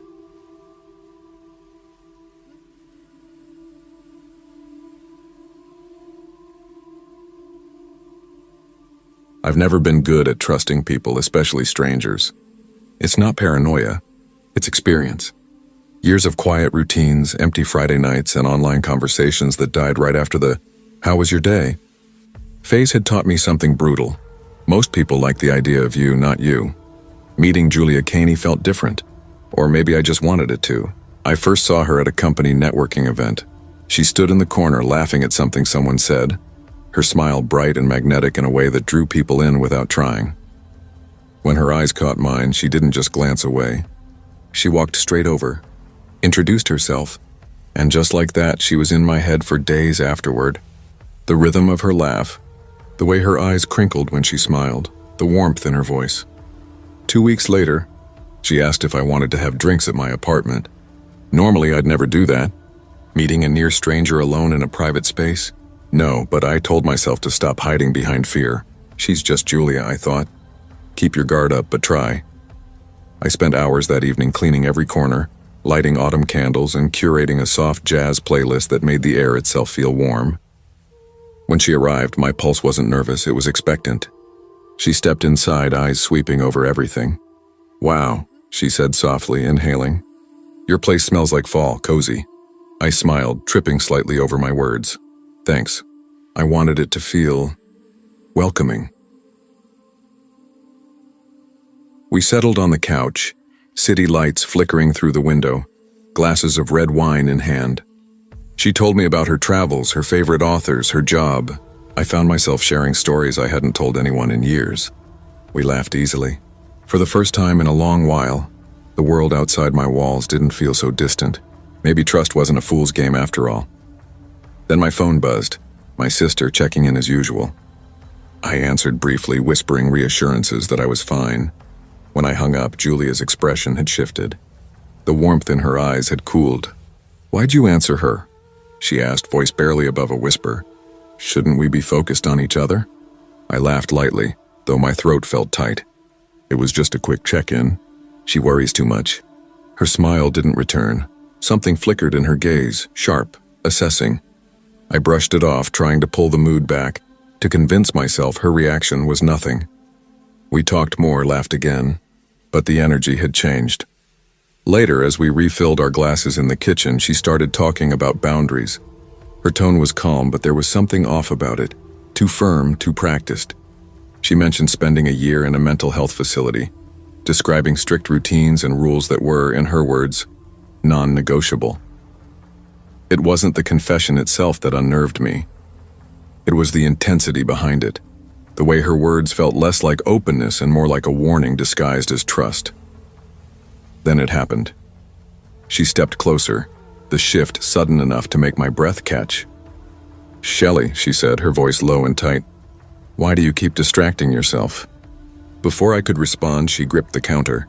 Her movements turned jerky, unpredictable. I froze for half a second, just enough time for her to swing. The wine bottle cracked against my arm, glass splintering in a burst of pain. I stumbled back, adrenaline flooding every nerve. Without thinking, I grabbed the nearest thing, a heavy lamp, and swung. It collided with her shoulder, a metallic crash echoing through the apartment. My heartbeat was pure thunder. I didn't wait to see if she'd get back up. I bolted for the door, fumbling with the lock as she shouted behind me, her voice no longer soft or magnetic, but something wild and unrecognizable. The hallway felt endless, every step stretching time like taffy. My hands shook so hard I could barely hold my phone as I burst through the front door, stumbling down the stairs, gasping for air while dialing 911. My voice cracked when I spoke, half choked by adrenaline. When the sirens finally echoed in the distance, it was the sweetest sound I'd ever heard. The police arrived within minutes, flashing lights painting the walls red and blue, sharp voices cutting through the chaos. I barely had words left to give them a coherent statement. My thoughts were scattered, my heartbeat still thundering in my ears. By the time they searched the building, Julia was gone, just gone, vanished into the night as if she'd never been there. One officer, tall and kind-eyed, shook his head slowly. "You're lucky," he said quietly, glancing at the broken bottle near the counter. "She's done this before." Later, my neighbors and coworkers confirmed what he meant. Julia's history of violent outbursts wasn't new. I had barely escaped what others hadn't.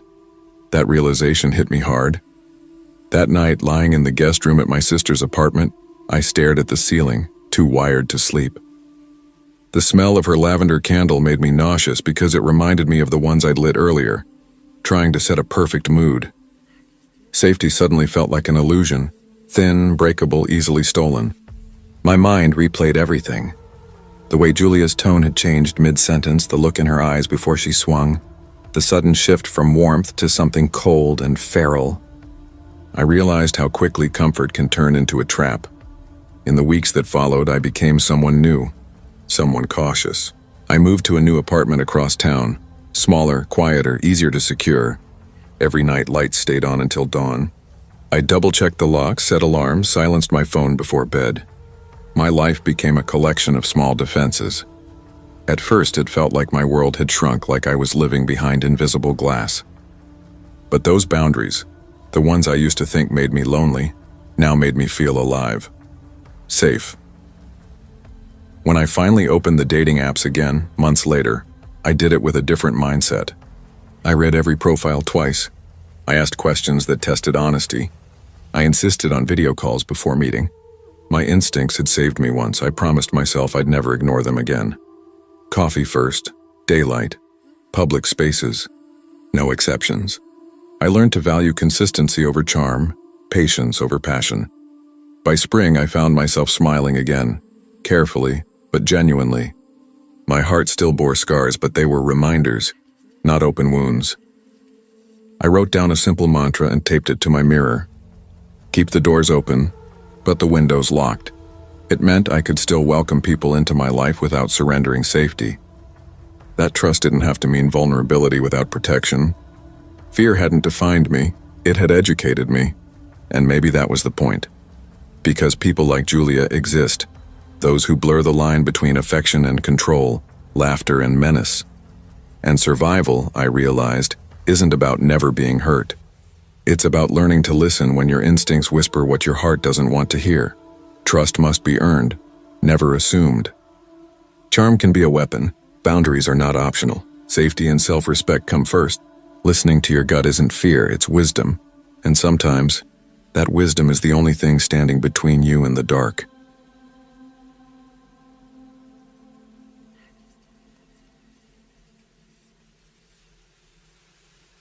I never planned on going back to a dating app. After 6 years in a relationship that fizzled out, not in flames but in quiet exhaustion, I'd promised myself I was done meeting strangers through screens.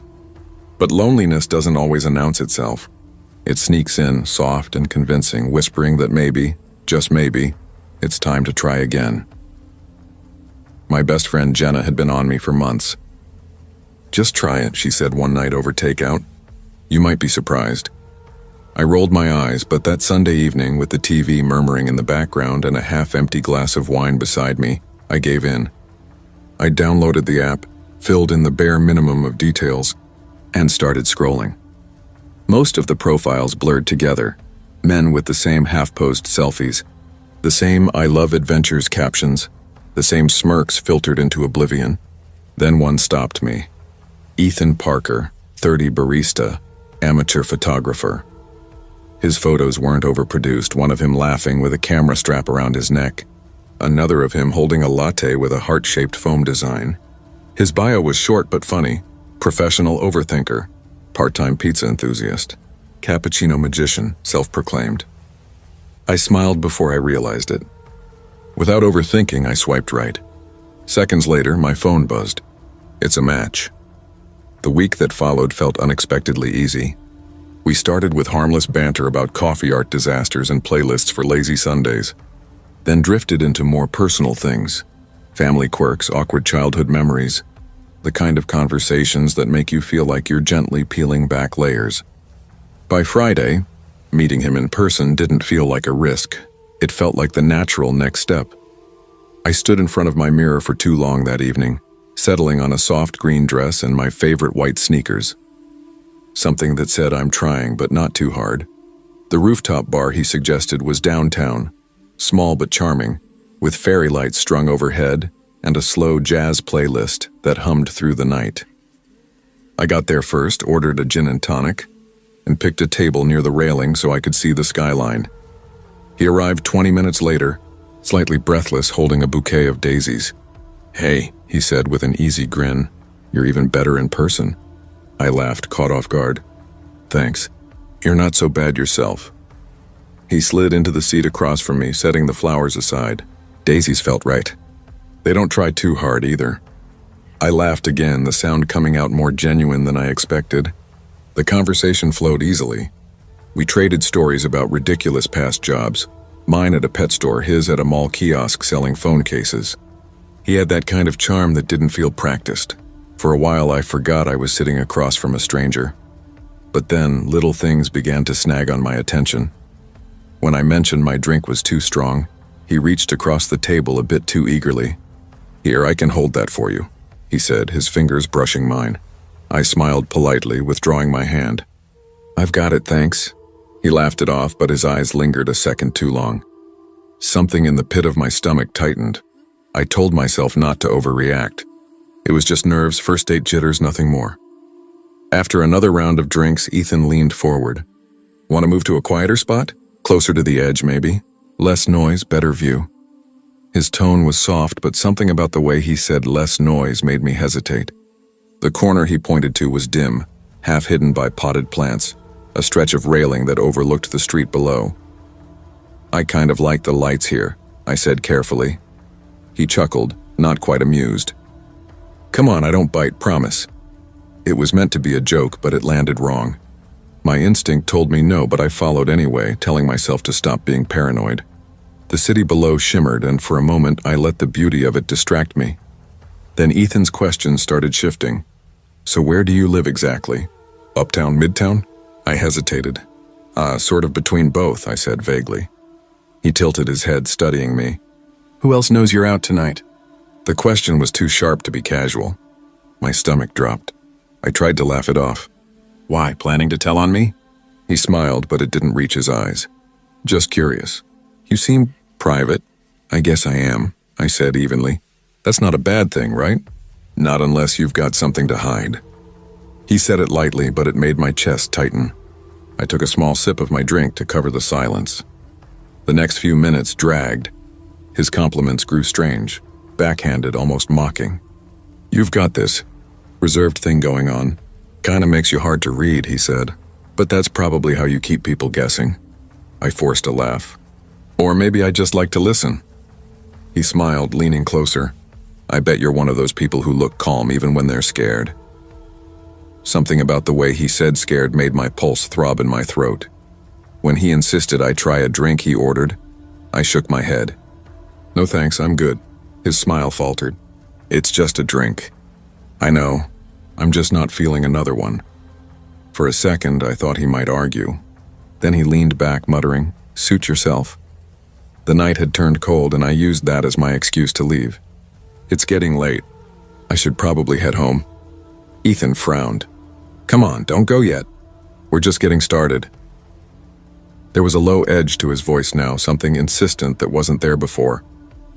I stood, forcing a smile. I've got an early morning.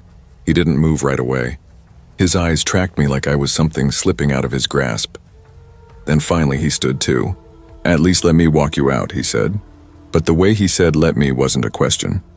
I shook my head, forcing a small smile. No, really. I'm fine here. He didn't argue, but there was a flicker of frustration in his eyes, a tightness that hadn't been there before. His tone softened, but the insistence beneath it lingered like static. All right, if you say so. I laughed lightly, though my chest felt heavy. Good night, Ethan. Night, he said, his smile just a fraction too delayed. I walked away, my heart pounding harder with every step. The city lights blurred around me as I gripped my keys between my fingers. My phone clutched like a lifeline. Every passing face made me tense. I could still feel his gaze on my back even long after I turned the corner. It hit me then, how easily charm could be a disguise, how quickly curiosity could turn into something dangerous if I ignored that inner alarm. My gut had been right all along. A week later, my phone buzzed with a message from him. Ethan. Hey, I'm sorry if I came off weird the other night. I just got caught up in the moment. I stared at it for a long time. Part of me wanted to delete it, move on. Another part, the curious, forgiving part, hesitated. What if I'd been too harsh? What if he really was just awkward, not dangerous? I typed back a polite response. It's okay. We probably both just misread things. That single reply reopened the door. Over the next few days, his texts trickled in again. Short, casual things. How's your week? Try that new cafe yet? You'd like it here? Nothing threatening, but always a little too frequent. Then came the nudges. You should come out tonight. Got a table at this great spot, you'd love it. Just one drink. Each message made my chest tighten. I told myself I was overreacting, that maybe he just liked me more than I liked him. But my body didn't believe it. My hands would tremble before I even opened his texts. Then, one Thursday night. Ethan, I feel like we have a connection. Don't shut me out. I really like you. I stared at the screen, my pulse hammering. On the surface, it was sweet. But something in the phrasing, "don't shut me out," made my skin crawl. I typed, deleted, retyped, and finally sent, I think we should slow things down. I'm not comfortable moving this fast. His reply came in seconds. Ethan, are you saying you don't trust me? I'd never hurt you. Why are you being so distant? A chill swept through me. I hadn't mentioned trust at all, but he latched onto it like an accusation. I set my phone down, hands shaking slightly, breathing through the unease. Discomfort, I reminded myself, is a signal, not a flaw. I deserved to feel safe. 2 days passed. I didn't reply. I thought maybe he'd get the message. Saturday night, I met my friend Leah at a cozy coffee shop downtown. It was a safe, familiar space, warm lighting, soft chatter, the smell of espresso filling the air. I was halfway through my latte when I felt someone behind me. Hey. My stomach dropped. Ethan stood by my table, smiling like we'd planned this. Ethan? My voice came out higher than I meant it to. What are you doing here? He shrugged, too casual. I was nearby. Thought I'd say hi. My heart thudded painfully in my chest. You shouldn't be here, I said, forcing calm into my tone. I told you I needed space. He took a step closer. I just wanted to see you. I don't get why you keep avoiding me. I like you, that's all. My grip tightened on my bag strap. And I said I'm not comfortable. That should be enough. His smile faltered. You're overreacting. No, I said quietly but firmly. You're not listening." For a moment, his expression hardened, something cold flashing behind his eyes. Then he gave a short laugh, shook his head, and muttered, "You're making this harder than it has to be." I stood, my chair scraping loudly against the floor. "I think you should leave." Without waiting for an answer, I walked straight to the counter, ordered another drink just to have a reason to stay near people, and waited until I saw him finally exit through the glass door. Only when I stepped outside into the cool Austin night did I let myself breathe again. My hands were trembling so badly I nearly dropped my cup. I stood there under the streetlight, the sound of distant traffic humming like static in my ears, and let the reality sink in. It wasn't about physical harm. It was about fear. The kind that seeps into your bones when someone refuses to respect your no. That night I deleted his number, then the app. Weeks have passed since, and I still find myself double-checking the locks before bed, still tense when my phone buzzes unexpectedly. But something has shifted. I light a candle most nights, lavender or sandalwood, and let its soft glow fill the quiet of my apartment. I've started going to book clubs, painting workshops, hikes with coworkers, slow introductions, real faces, real laughter. No pressure, no swiping, no pretending. I've learned that attraction can blur your judgment, that charm doesn't guarantee safety. My instincts, though, those whispers I used to ignore, are the truest compass I have. Now I pick the places, I pick the pace, I pick the company, and above all, I pick myself. When I think about Ethan now, I don't feel shame. I feel clarity, gratitude even, because he taught me something invaluable. Real connection doesn't demand or manipulate. It respects. It listens. It never makes you feel small for setting boundaries. If someone can't honor that, they don't deserve a place in your story.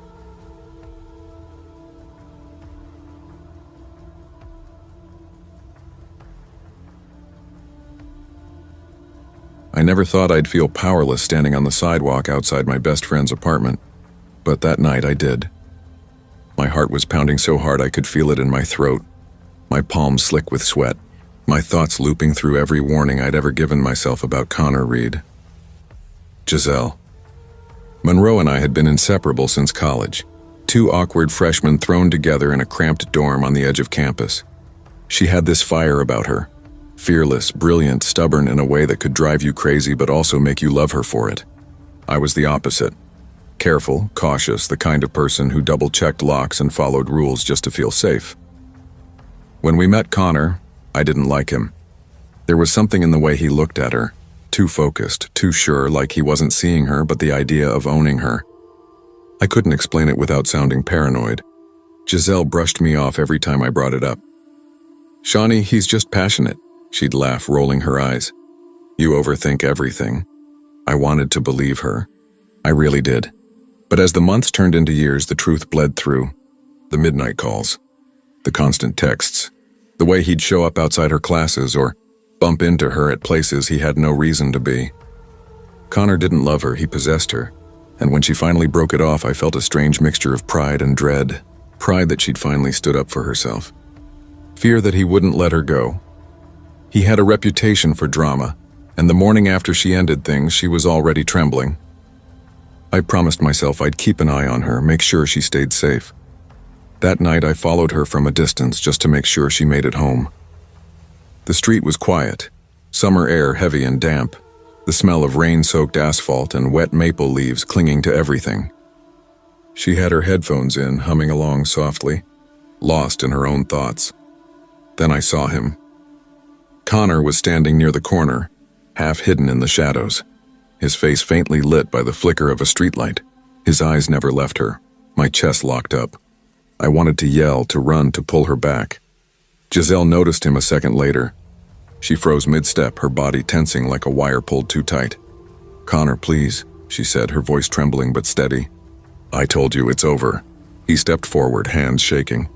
I need to know why," he said, voice cracking. "I can't live without you." There was something in his tone, desperation mixed with something darker. I sprinted toward them, heart hammering. I grabbed her arm, whispering fiercely, "Go inside now." He stopped, watching us. For a second I thought maybe he'd back off, but then he reached into his jacket and pulled out a bottle. My stomach plummeted. "You'll see," he screamed, voice raw. You'll all see. Before I could process it, he poured the liquid over himself. The sharp smell hit my nose, alcohol. My breath caught in my chest as he struck a match. The next seconds blurred. A flash of orange. The roar of flames. Neighbors shouting. Smoke clawing at the sky. I dragged Giselle backward as someone, a man from across the street, tackled Connor to the ground. Sirens wailed somewhere far away, growing louder by the second. By the time firefighters arrived, Connor was screaming, his voice high and broken. Then he was silent. They took him away on a stretcher, the air still stinking of smoke and melted plastic. Giselle clung to me, shaking so hard I thought she might collapse. I'll never date anyone without really knowing them again," she whispered, voice cracking. I held her tight. "You're safe now," I murmured. "That's all that matters." But safety was an illusion. The days after felt unreal, like we were trapped in someone else's nightmare. Giselle refused to leave her apartment. Every sound made her jump. The wind rattling the window, a car door slamming, footsteps in the hallway. Even the mail slot creaking made her flinch. I stayed with her as much as I could. We tried to build little routines. Short walks around the block, quick trips to the cafe down the street. Sometimes she'd even laugh, and for a second it felt like before. But the fear was always there, like smoke that never fully cleared. At night, I'd hear her get up, checking the locks, peeking through the blinds, whispering to herself that it was just the wind. It was during one of those walks, a few weeks later, that she finally opened up, really opened up, about the things she'd lived through with Connor. She told me everything that night, the obsessive texts that came at all hours, the phone calls in the dead of night, the way Connor had slowly chipped away at her world until she had only him left. My stomach twisted with guilt and fury. I'd warned her again and again, but she'd always been too kind, too hopeful, believing she could love him into being better. And yet, somehow she had survived him. We started taking small, practical steps. She added new locks to her doors and windows, changed her daily routes, got a new phone number. We even started taking self-defense classes together. Awkward at first, but strangely empowering. I kept reminding her, "You don't have to be brave every second. Just stay consistent. Keep yourself safe." It was exhausting, emotionally draining for both of us, but necessary. And slowly, Giselle began to reclaim her life.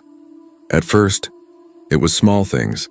Walking to the corner store on her own, sitting at a cafe without scanning the room every 30 seconds, laughing, really laughing at a dumb joke I made. Every one of those moments felt like a tiny victory. Every day she woke up and faced the world was a win. I made sure to be there for every single one of them. Weeks passed.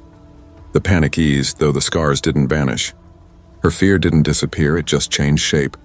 It lived in her dreams now. In the sudden jolts that woke her gasping at 3 a.m., in the hesitation before she opened her door to anyone. "I can't stop thinking about what could have happened," she said one night, her voice thin and shaking. "Every step I take, I see him there. It's like I'm still running." I reached across the table, taking her trembling hands in mine. "You're not running anymore," I said. "You survived. You're alive. And I swear I'll do everything I can to make sure it stays that way." We started going to therapy together, trauma recovery, grounding exercises, coping techniques.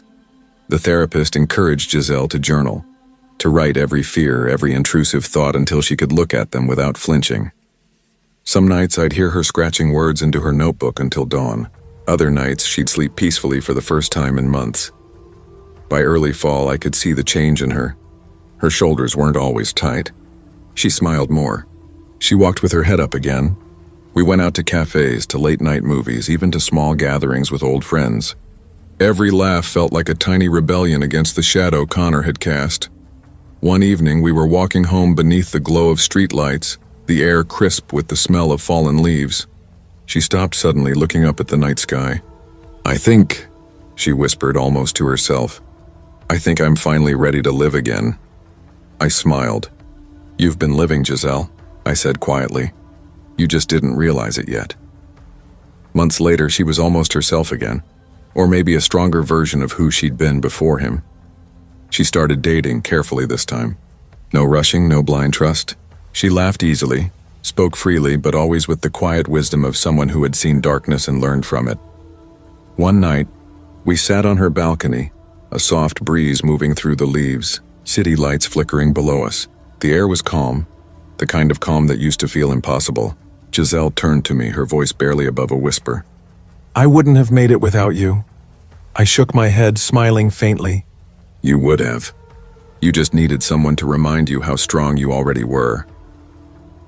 We watched the sun dip below the horizon in silence, the world bathed in gold. Connor's shadow still lingered somewhere in memory, but it no longer defined us. It had no power anymore. We had survived him. We had learned that strength isn't about never feeling fear. It's about moving forward despite it. Life will always bring danger, obsession, betrayal. But survival, real survival, isn't just about living through it. It's about learning to live after it, and with a little courage, and someone who refuses to let you fall. Even the darkest story can become one of light, resilience, and quiet defiance.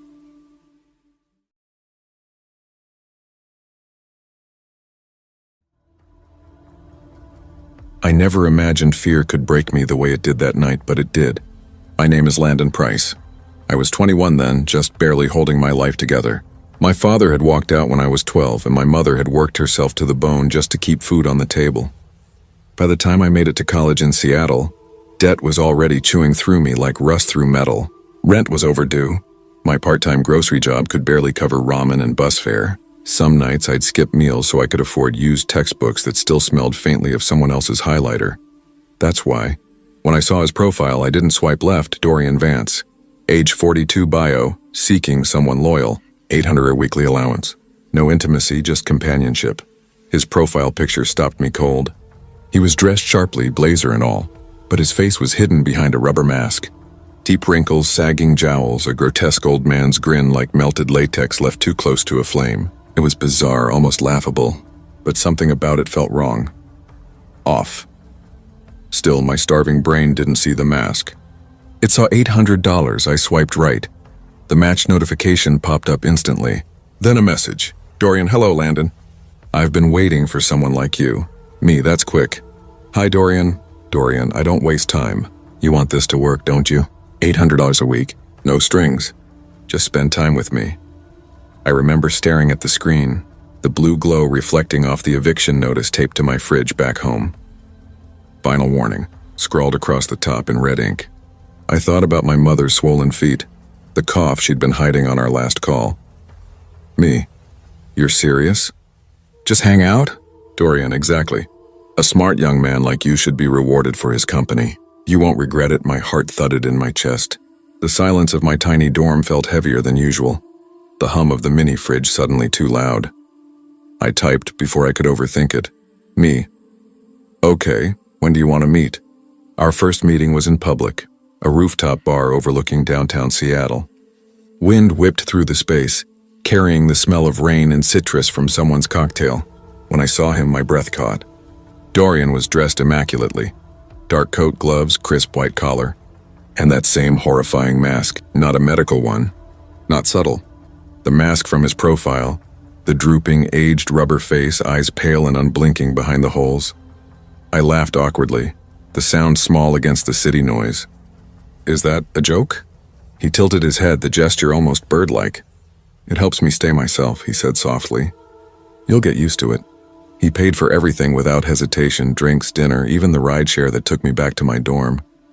He never touched me, never even stood too close. He just watched, calmly, almost analytically, asking questions in that smooth, deliberate tone. Where did you grow up? What do you want out of life? And finally, what are you afraid of, Landon? Looking back now, that last question should have been the warning. Our arrangement lasted about 3 weeks. Every Friday, $800 hit my PayPal. Every Saturday night, we met somewhere new. Always in public, always with him masked. He had a way of talking that made silence feel unsafe, like he could hear the things you didn't say. Sometimes we ate in quiet, upscale restaurants where the waiters knew his name. Other nights, he'd drive me along the waterfront in his sleek black car, the city lights shivering in the waves beyond the glass. The smell of leather, cologne, and rainwater filled the air. He never once took the mask off. One night, after too many drinks, I joked, "Do you ever take that thing off? I feel like I'm talking to a mannequin." He leaned back slowly, gloved hands folding together on the table. "Not around people I care about," he said. "The mask shows me who they are, what they look like when the fear comes." I tried to laugh, but it came out hollow. His tone hadn't shifted, not even slightly. No trace of irony, no smile behind the rubber lips, just that steady voice. The night it all changed, he sent a message: "I want you to come to an exclusive gathering." Not a party exactly, more of a private get-together, with people who understand me. Every instinct in my body screamed no. The hair on my arms rose before I even finished reading. But then I thought of the tuition payment due in 2 days, the one that could decide whether I stayed in school or went home broke and humiliated. And against every voice in my head, I typed back, "When and where?" I agreed. He picked me up around midnight in his black SUV, its headlights slicing through the drizzle.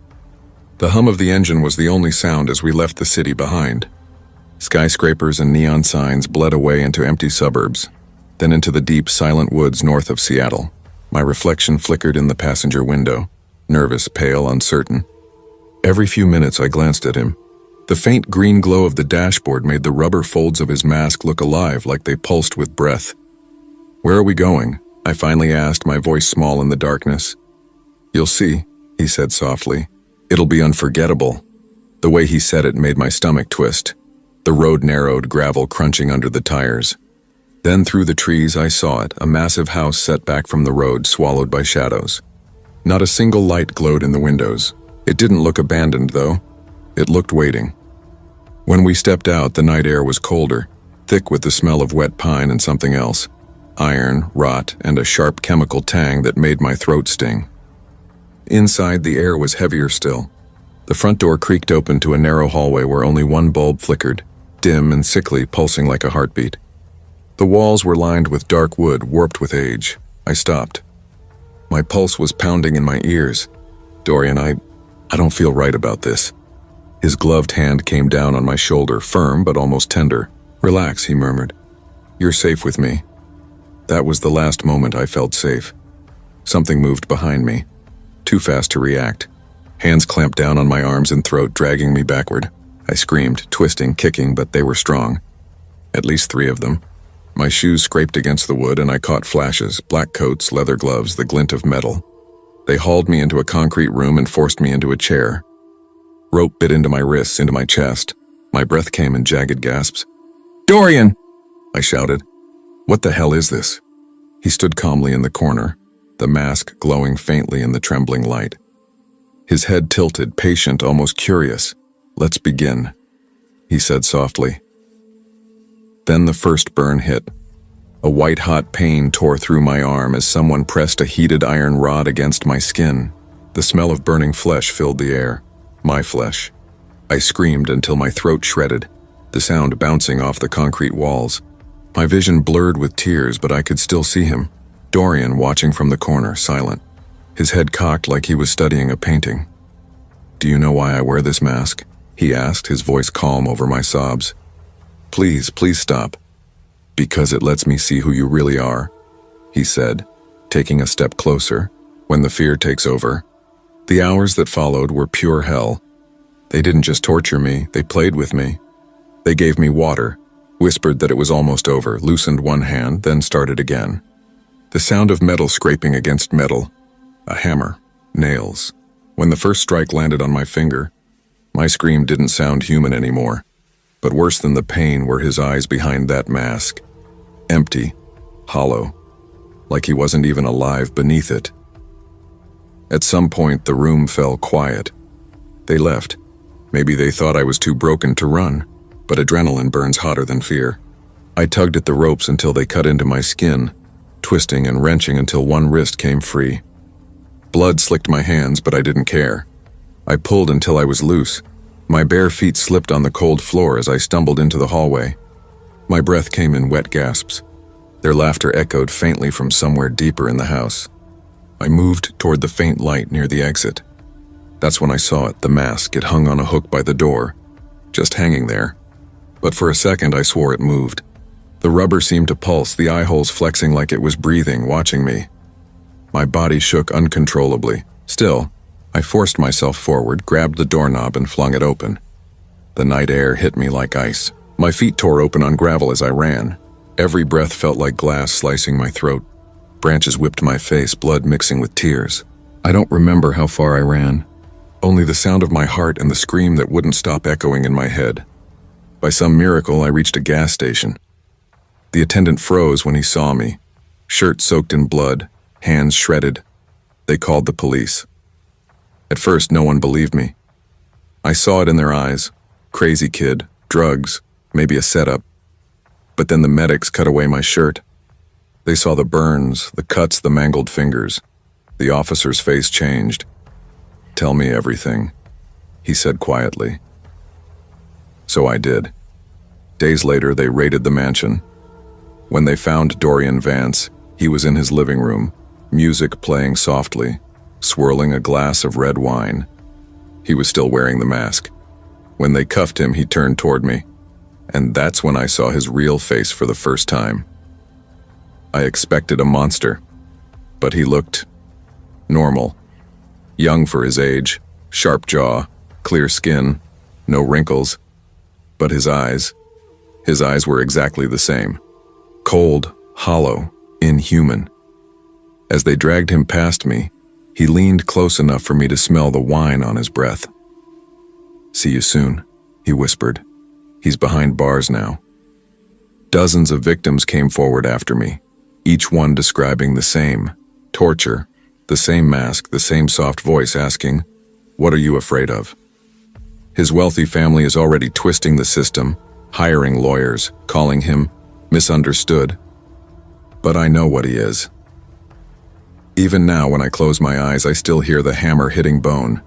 I still smell the iron and the smoke. I still see that mask, hanging in the dark, waiting. And some nights, walking home alone, I can feel it behind me again. Breathing, watching, waiting.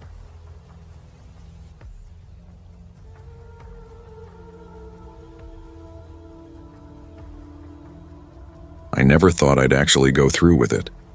I was a broke university student in a grimy 2-bedroom apartment, living with a roommate who paid rent late and stacked dishes until they looked like a leaning tower of mold. Between tuition, textbooks, and overpriced groceries, I was sinking. My campus job at the library barely covered utilities. I'd started counting coins from my car's cup holder just to afford ramen. That's when I saw it, his profile.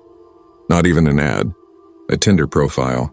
Damien 45, looking for a sugar baby. 700 weekly. No sex, just companionship and small favors. I stared at his pictures too long. If he was 45, then I was the Queen of England.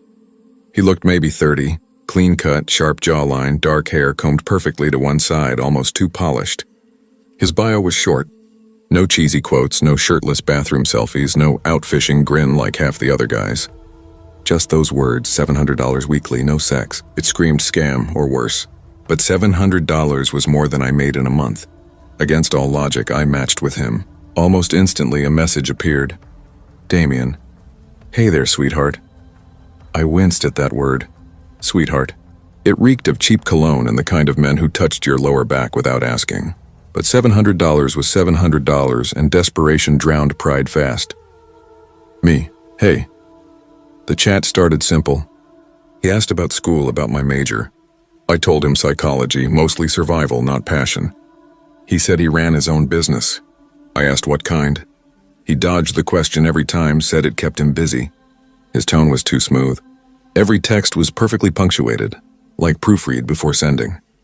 But he never crossed lines. No sleazy comments. Then came the message that changed everything. "Damien, what's your Venmo? I'll send the first week up front." My pulse jumped. I typed my handle, fingers trembling. A minute later, buzz. $700 received. I stared, waiting for the number to vanish or error out. It didn't. Me, wow, okay. So what exactly do you want in return? The typing bubble blinked.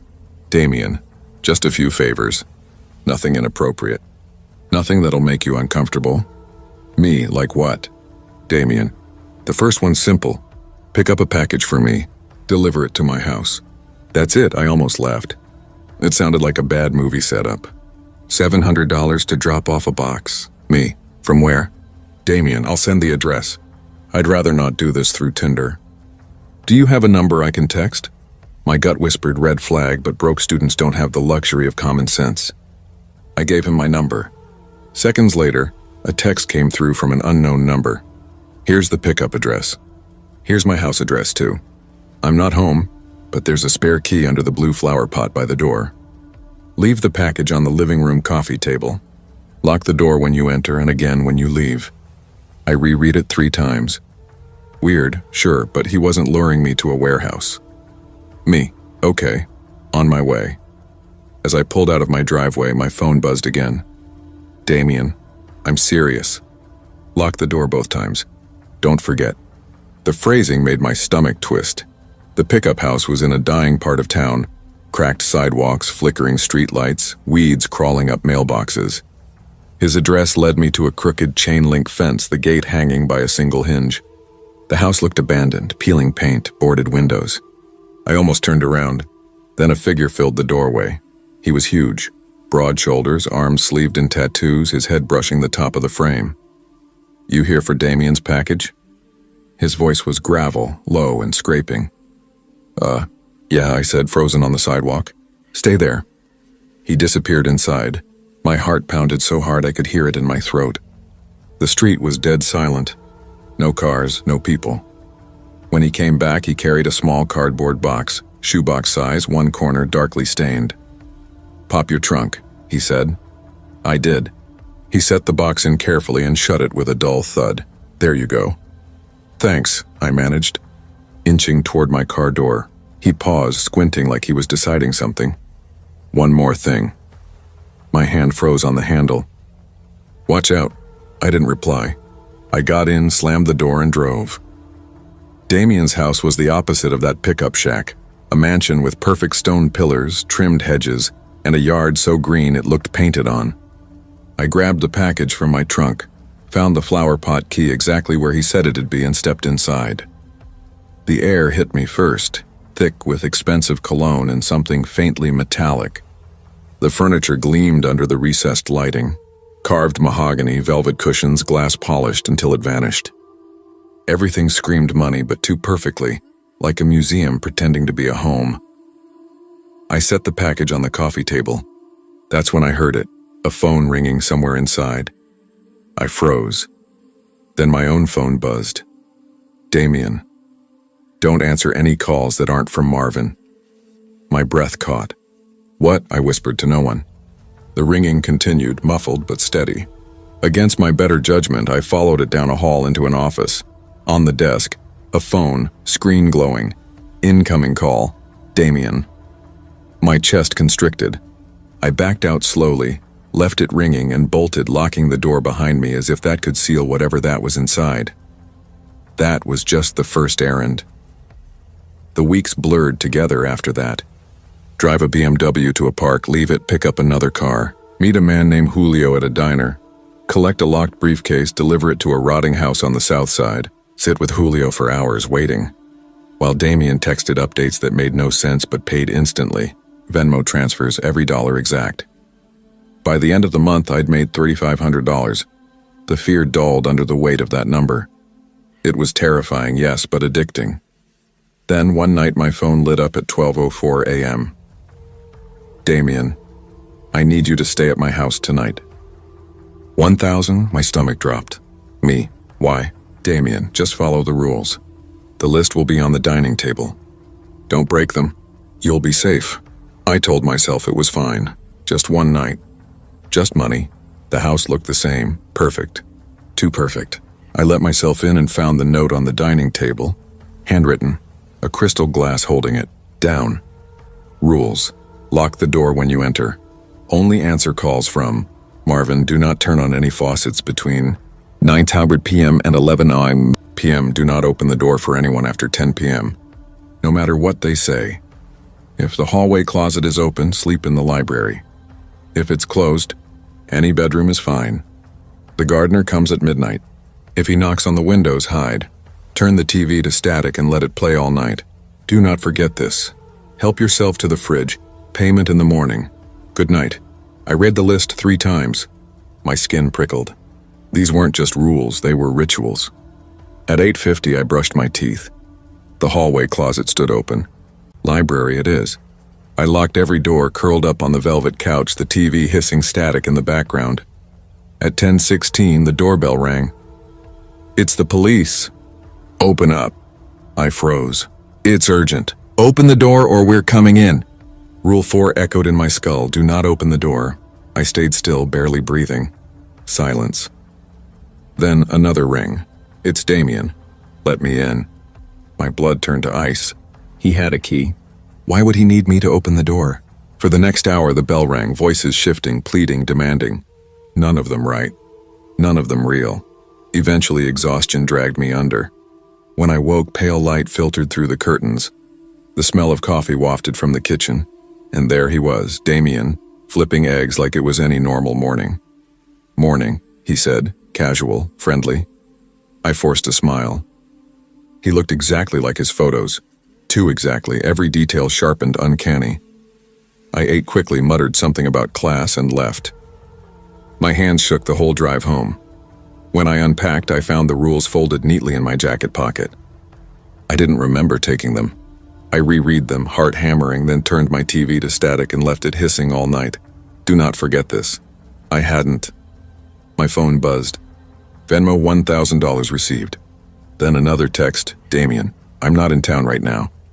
Won't be back until next week. No errands until then." My vision blurred. If he wasn't in town, who had cooked me breakfast? A buzz, unknown number. Did you forget something? Attached a photo.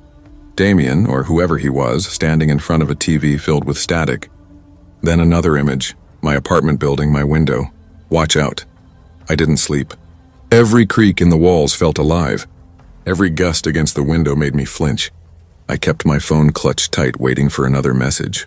When the knock finally came, soft, deliberate, right against my bedroom window, I didn't scream. I just sat there shaking, praying the rules hadn't followed me home.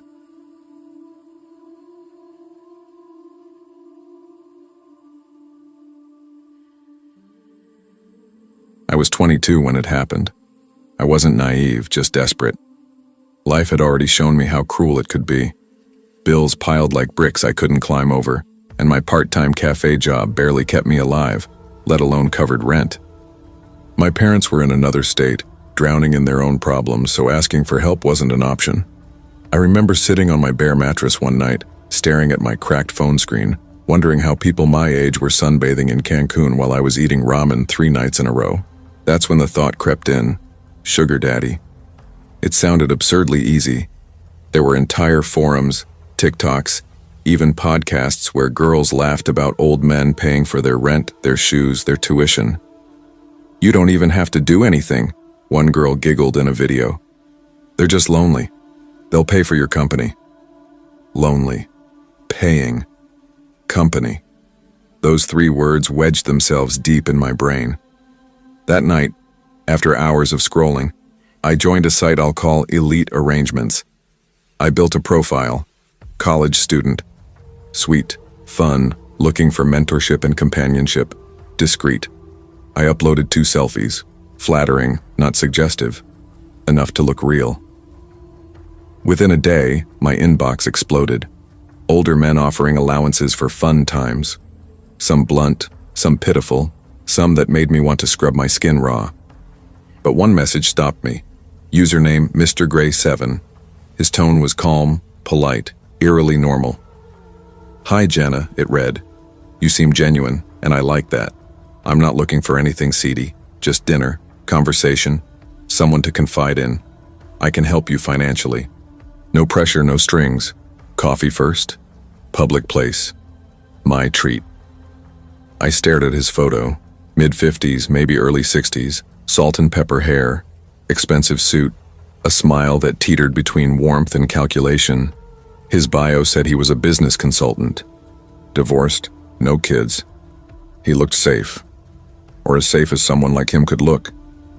If it's weird, I'll leave. It's just coffee, I told myself. The next afternoon, I picked the busiest cafe in town. My pulse wouldn't calm the entire walk there. When I spotted him by the window, part of me wanted to bolt, but he stood immediately, smiling. "Jenna," he said. Richard, I replied, shaking his hand. Thank you for meeting me. He wasn't leering. No creepy once-overs, no inappropriate jokes. He asked about my classes, my family, my goals. He talked about books, travel, old films. It felt like some strange mix of job interview and date, but not unpleasant. After an hour, he said evenly, I'd like to see you again. I can help. You with $500 a week if you're open to dinners or outings. My throat went dry. $500? That was rent. I heard my own voice answer, yes. The first month felt perfect. Richard was generous, polite, even charming. He took me to restaurants with linen napkins and low jazz, always in public. He transferred money without hesitation. He never pushed boundaries, just held my hand sometimes, a light kiss on the cheek. This isn't bad, I told myself. This is easy. But then small things began to itch at me. Once, when I laughed at dinner, I caught him watching me too intently, like he was memorizing every twitch of my face. Another time he asked, Do you tell your friends about me? No, I said. Good, he murmured, smiling in a way that chilled me. When I mentioned maybe moving closer to campus, he texted the next morning, the exact address of a complex I'd looked at weeks earlier, but never mentioned. How did you know that? I texted. You must have told me. I remember things, he wrote back. I didn't remember. By the third month, something shifted. We were at a quiet Italian place, candles flickering like nervous hearts. He reached across the table, fingers closing around mine. You make me happy, Jenna, he said softly. Happier than I've been in years. I smiled, unsure. I'm glad. I don't want to share you, he added. I froze. What do you mean? I mean, I don't want you seeing other men. Even boys your age. I want this exclusive. His gaze pinned me like a knife through fabric. Can you promise me that? Richard, promise me, he repeated, voice low. My pulse thudded in my ears. Okay. Sure. His grip eased, and then he smiled. Good girl. That night when I got home, a small box waited outside my door. Inside, an unopened iPhone. Beneath it, a note. So you never ignore my calls. R. My stomach turned. I'd never given him my address. In the weeks that followed, his messages multiplied. Every hour. Where are you? Who are you with? Why aren't you answering? If I didn't respond fast enough, more would come. Shorter, angrier. Once after a shift at the cafe, I spotted him parked across the street smiling through his windshield like it was the most natural thing in the world. When I confronted him, he said softly, I just wanted to make sure you got home safe. I wanted to believe him. God, I really did. But one night around 2 a.m., my phone buzzed non-stop. Dozens of messages filled the screen. Are you asleep? Answer me. I know you're awake. Why are you ignoring me? Don't make me come over. I stared at my locked door, heart hammering so violently I could hear it in my ears, wondering if he was already outside. When everything finally unraveled, it started with an invitation. A weekend getaway, he called it. A cabin just outside the city. Just us. No interruptions. My gut screamed no. But rent was due, and I was terrified of what he'd do if I refused. So I said yes. The drive twisted through narrow roads flanked by endless trees. He talked the entire way, voice low and calm, telling me how peaceful it would be, how I didn't need anyone but him. The cabin was beautiful, too beautiful, isolated, no neighbors, no service. My chest felt tight the moment I stepped inside. Everything was set. Wine, candles, a fire already burning. Too perfect.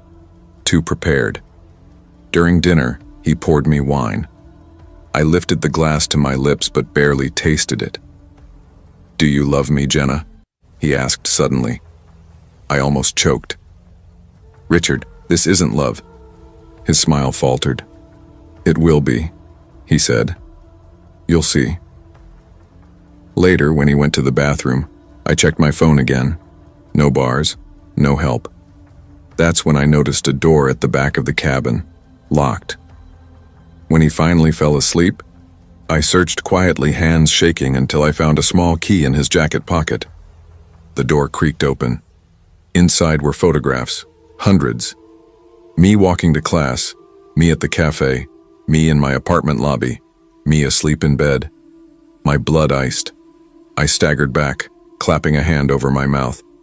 "You weren't supposed to see that," came his voice behind me. I spun. Richard stood in the doorway, eyes flat, a knife glinting in his grip. "You don't understand," he said softly, almost tenderly. "I take care of you. I make you safe. And in return, you stay with me. Forever." My pulse roared. "Richard, please, put that down, we can talk." He took a step closer. "I've already decided, you're not leaving me."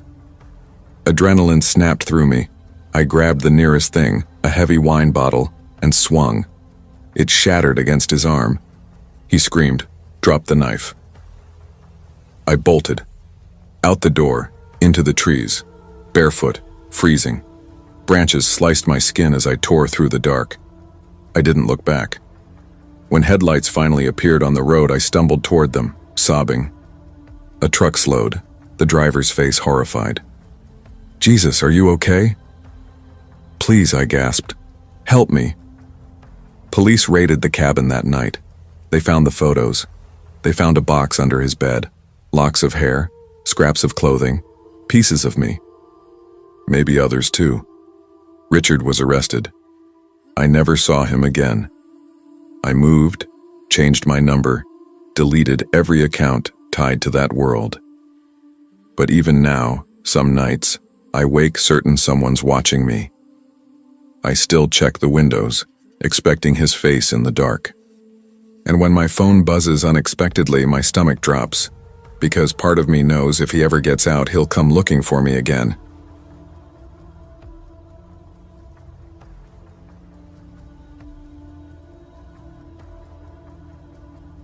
I never thought I'd give online dating another chance. After a string of awkward meetups, ghosted conversations, and one unforgettable train wreck of a dinner where the guy showed up already drunk and asked if I could spot him 50, I swore I was done. But loneliness, real bone-deep loneliness, has a way of slipping in when you least expect it.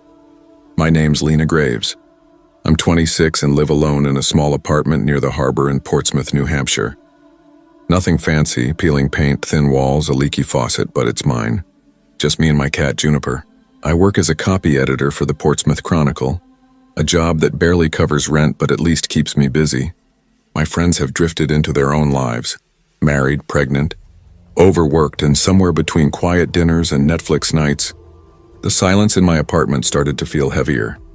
So, one night after too much wine and too little sleep, I downloaded a new dating app that claimed to be for serious connections.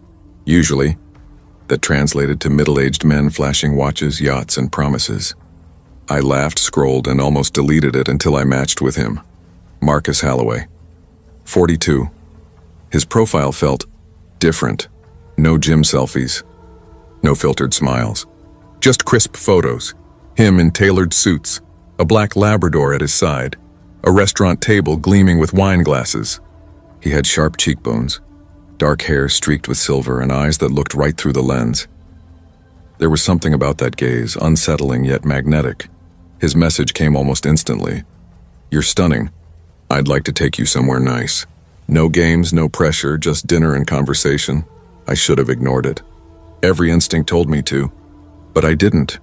Something inside me, some lonely, curious part, whispered that maybe this one could be different. He picked the restaurant, Harbor House, an upscale waterfront place I'd only ever walked past, pressing my nose to the glass like a kid. When I arrived, the place was unnervingly quiet. Soft piano music played from hidden speakers, the air perfumed with salt and lemon butter. The maitre d' greeted me by name. "Good evening, Miss Graves. Mr. Holloway is expecting you." I blinked. "He already told you my name?" "Of course," the man said, smiling tightly. "This way, please." The dining room was nearly empty except for one round table in the center, lit by a single pendant lamp. Marcus sat there alone, a glass of red wine before him. He looked exactly like his pictures, polished, poised, composed. "Lena," he said, standing as I approached. His voice was deep, precise. "You're even lovelier in person." Heat rushed to my face. "Thank you. This place is, wow, really fancy." He shrugged slightly. "I like privacy when I eat." "I booked the room." That made me pause. "You booked the whole room?" "Of course." His tone was casual, but something about it didn't feel casual at all. The waitstaff glided around us like ghosts. Quiet, efficient, expressionless. They never spoke unless Marcus gave a subtle nod or lifted a finger. "You didn't have to go through all this trouble," I said, trying to laugh it off. "For you?" He held my gaze. "I did." The way he said it made my pulse quicken, not with excitement, but something colder. I smiled, forced. "You're making me feel like a specimen in a lab." He didn't blink. "You're perfect. Exactly what I wanted." The words slid over the table like ice. I laughed softly to diffuse the tension, but something in his stillness unnerved me. I talked too much, probably. About my job, about Juniper, about my horror movie obsession. Marcus listened intently, barely moving, his expression unreadable. No smile, no frown. Just that fixed mask of attention that made me feel both seen and dissected. Finally, I lifted my glass with a teasing grin. "So Marcus, be honest. Are you secretly a doomsday robot?" He met my eyes, raised his glass, and said quietly, "No, I'm not."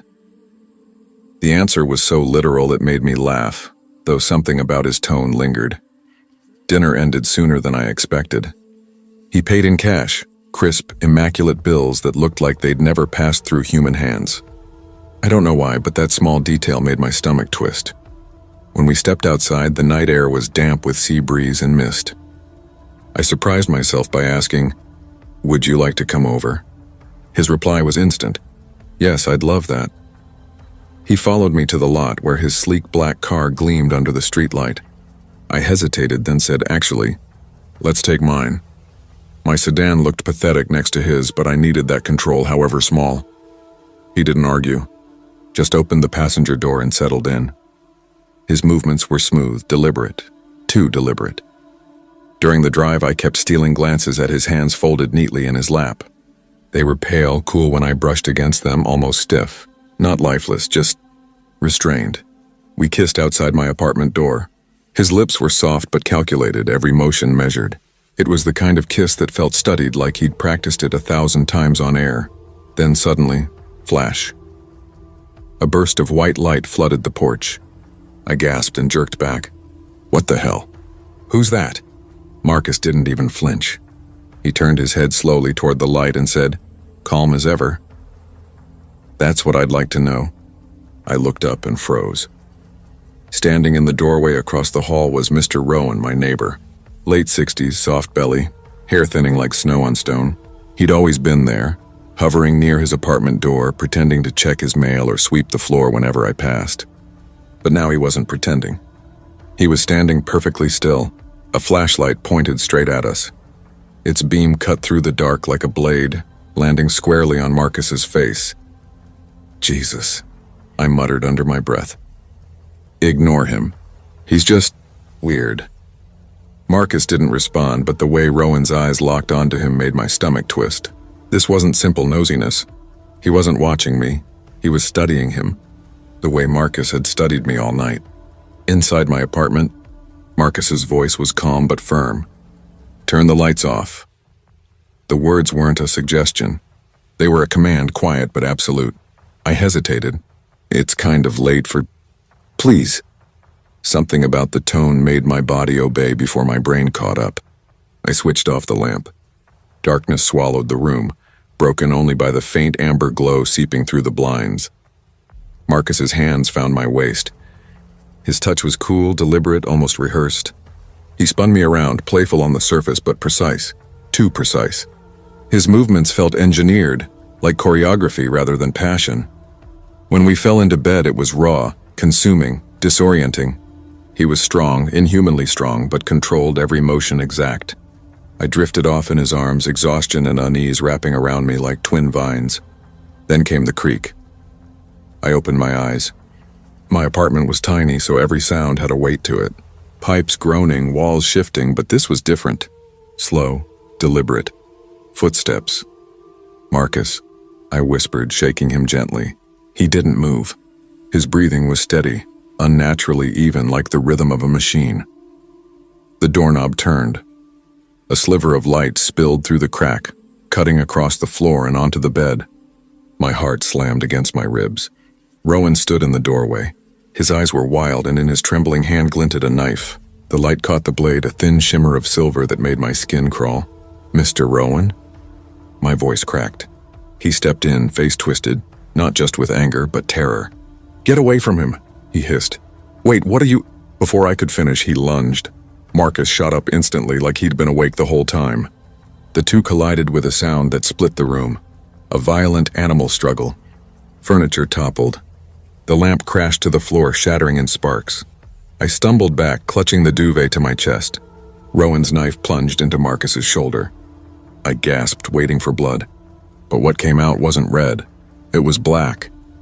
Thick tar-like fluid oozed from the wound, glistening under the hallway light. It didn't drip, it crawled, sliding across his skin in syrupy strands. My knees went weak.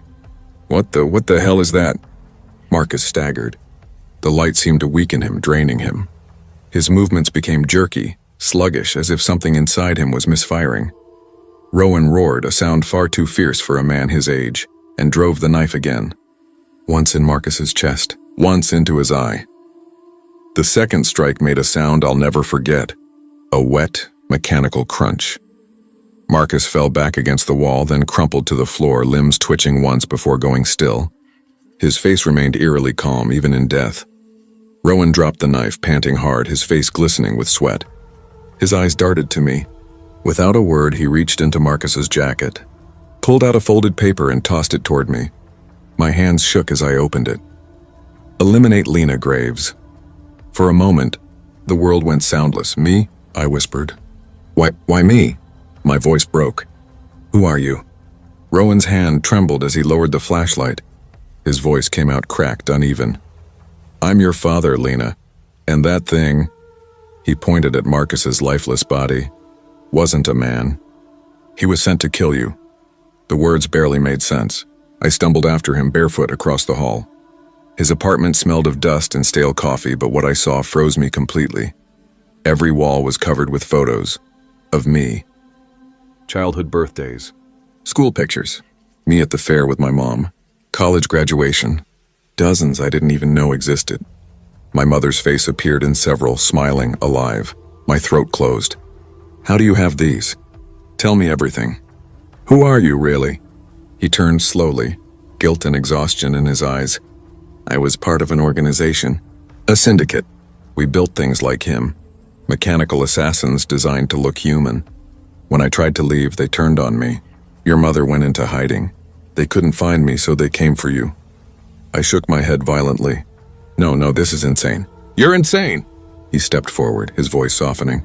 "Sweetheart, you saw it yourself. He wasn't human. You were targeted because of me. That's why we have to leave tonight." I could barely breathe. "You said Mom's alive?" He nodded once. "She's waiting for us. Outskirts of Montana, remote, off their radar. We can be a family again." My legs felt hollow beneath me. My heart beat in two places, my chest and my throat. Everything I knew, every ordinary piece of my life, had shattered. But then I thought of Marcus, of the black fluid seeping into my sheets, the way his eyes had flickered like dying lights. And I realized I couldn't stay. I packed what I could, clothes, documents, Juniper's carrier. Rowan or my father loaded everything into his old sedan. The night swallowed the city behind us as we drove, headlights carving a tunnel through the dark. I stared down at the small leather journal in my lap. My hands trembled as I began to write, the pen scratching across the paper. I wrote everything, every sound, every smell, every impossible thing that had happened. Not because I wanted to remember, because I was terrified that by morning, no one would believe it had ever been real. The road stretched endlessly ahead, black and silent. I didn't know if we were running toward safety or straight into another kind of nightmare.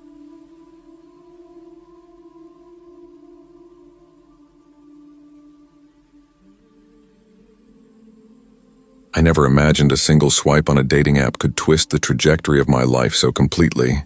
At 22, I was broke, exhausted, and quietly ashamed of what I'd become. My parents had split when I was 16. Mom remarried and moved interstate.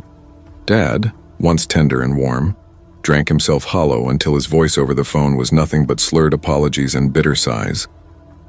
We barely spoke now. I lived in a share house in South Bank, Melbourne.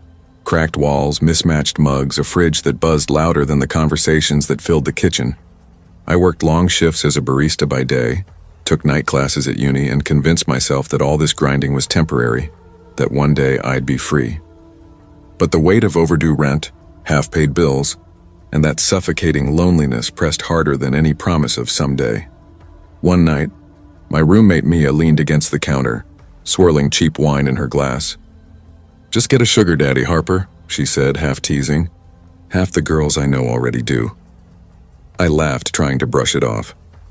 Yeah, right. Like that's my vibe. But later, alone in my room, the glow of my phone screen felt almost conspiratorial. I found myself scrolling through Tinder with numb curiosity. The idea didn't sound as impossible or as dirty as I thought. That's how I matched with Alexander Cole. His profile said 46. Though his photos showed a man who could have stepped straight from a luxury magazine ad.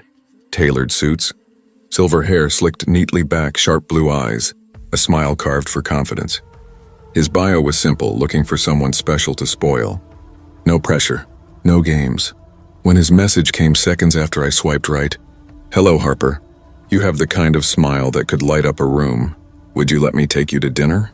My stomach twisted with a mix of nerves and relief. I almost backed out the night of the dinner. Standing in front of the fogged mirror in our cramped bathroom, I barely recognized myself in Mia's borrowed black dress. My hands trembled as I applied lipstick, my reflection looking more like someone pretending to belong somewhere else. "Relax," Mia said from the doorway, grinning.